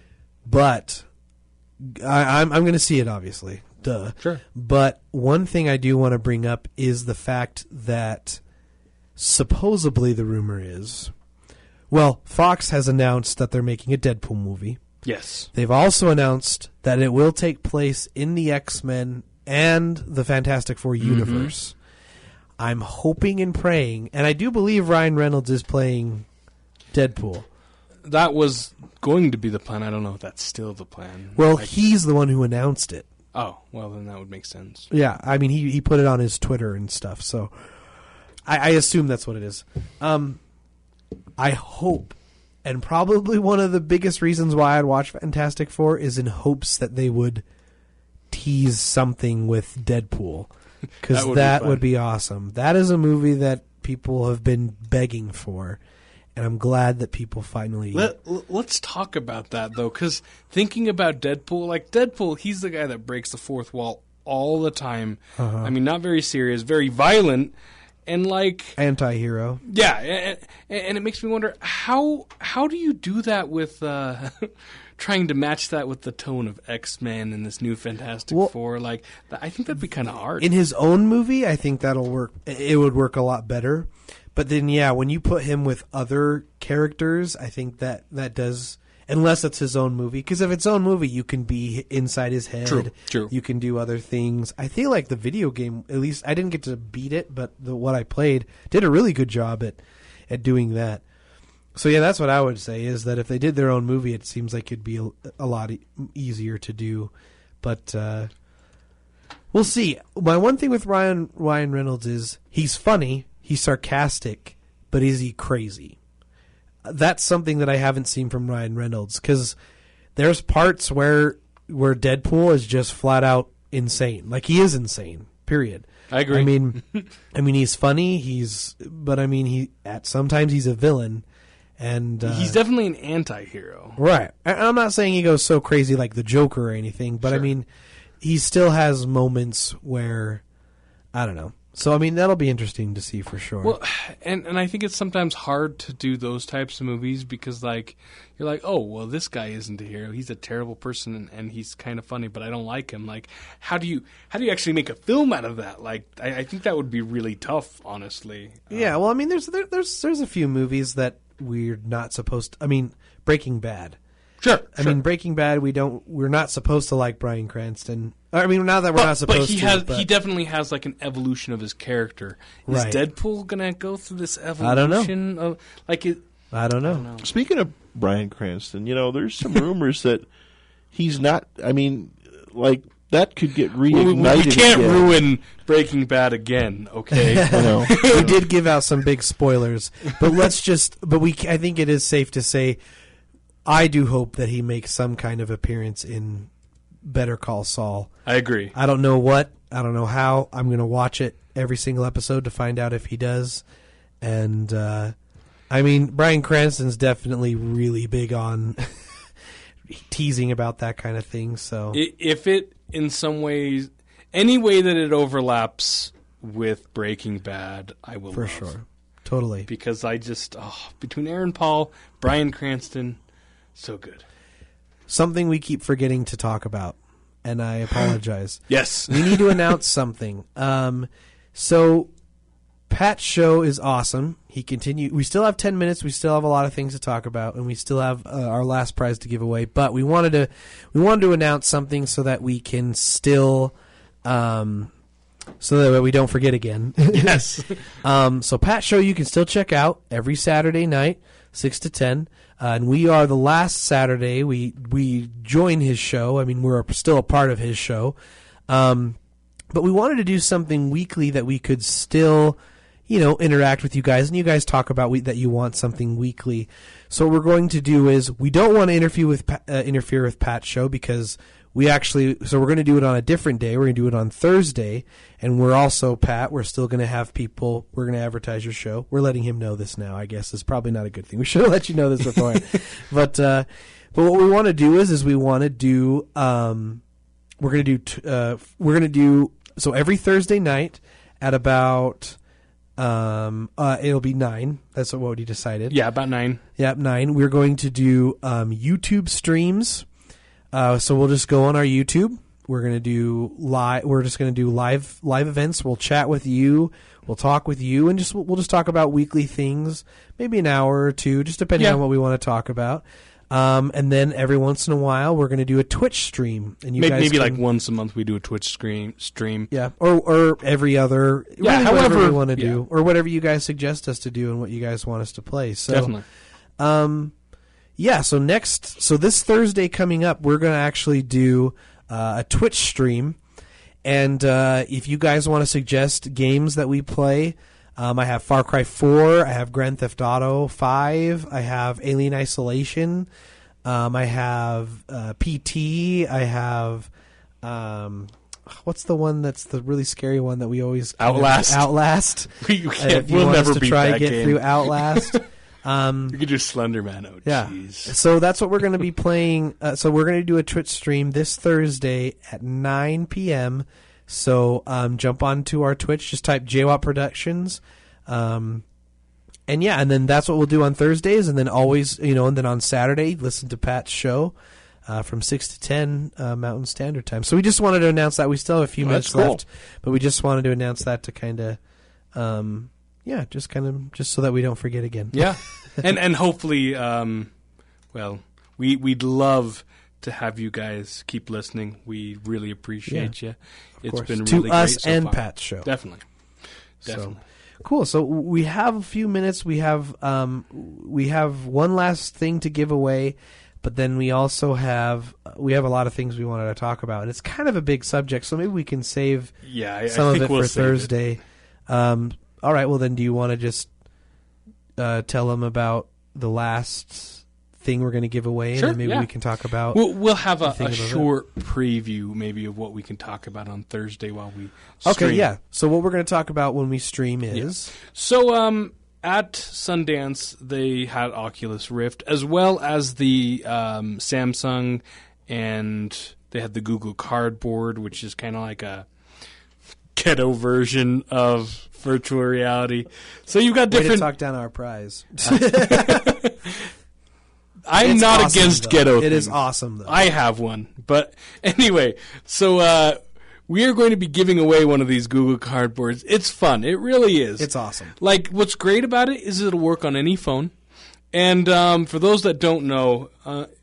so you've got Oculus Rift, and you've got the Samsung. What is it called? I'm not sure, but whatever. I played it. The Samsung headset that's also partnered with Oculus. They're just 3D virtual reality headsets, and Google's like, "Well, shoot, man, we can make that cheaper." And they're like, "We'll make it out of cardboard. Show you."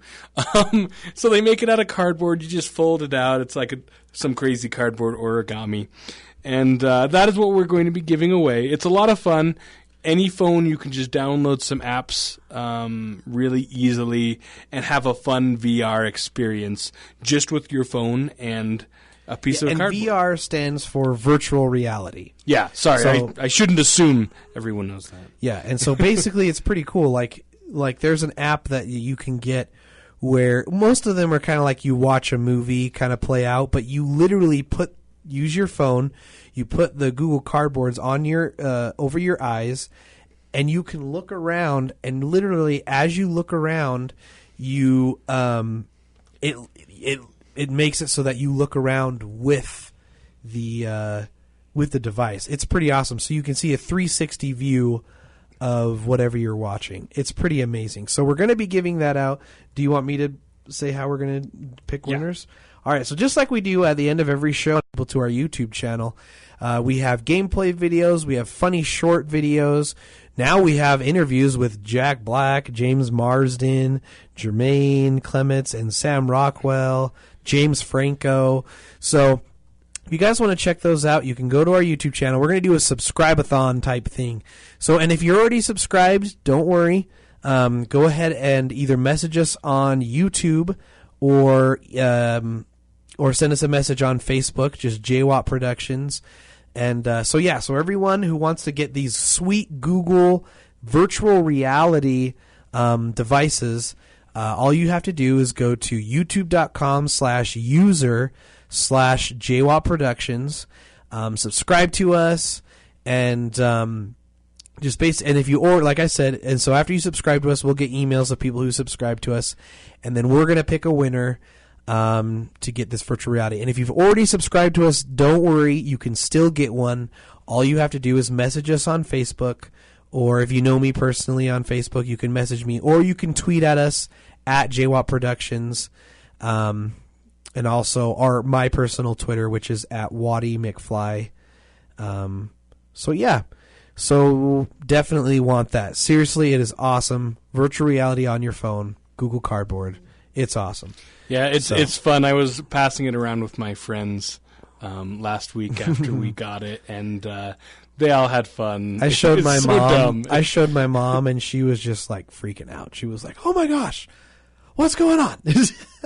There's just something fun about being in the movie. You know what I mean? Oh yeah. Like who doesn't want to? And so that's what we're going to probably talk about during our Twitch which is just J-WAT Productions, JWAT Productions, and so we're going to talk about that, and we're going to talk about virtual reality and our different experiences with virtual reality. I got to go when I went to Sundance. I got to do this virtual reality where you were a bird.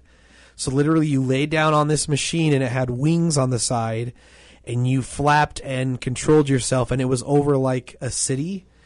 It was the craziest thing, Pat.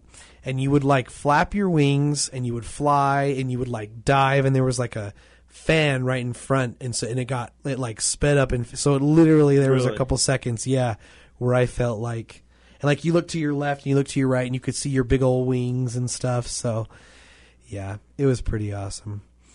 But, sadly it's that time where we get really sad. The 4 hours has already flown by.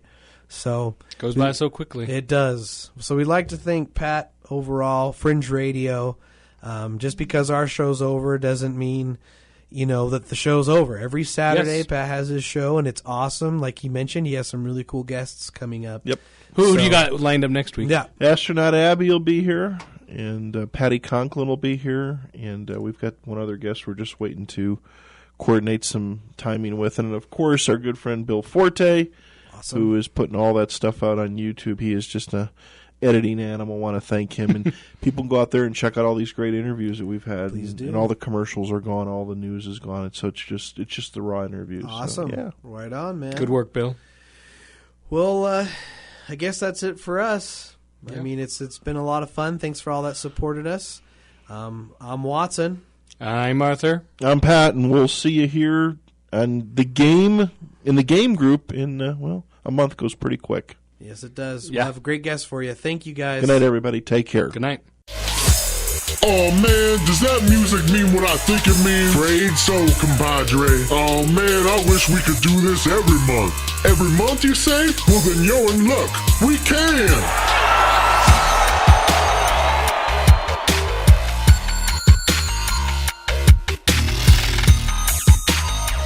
And I just want to remind the listeners listening at home or in their car, what you want to tell them? That they can tune in next month.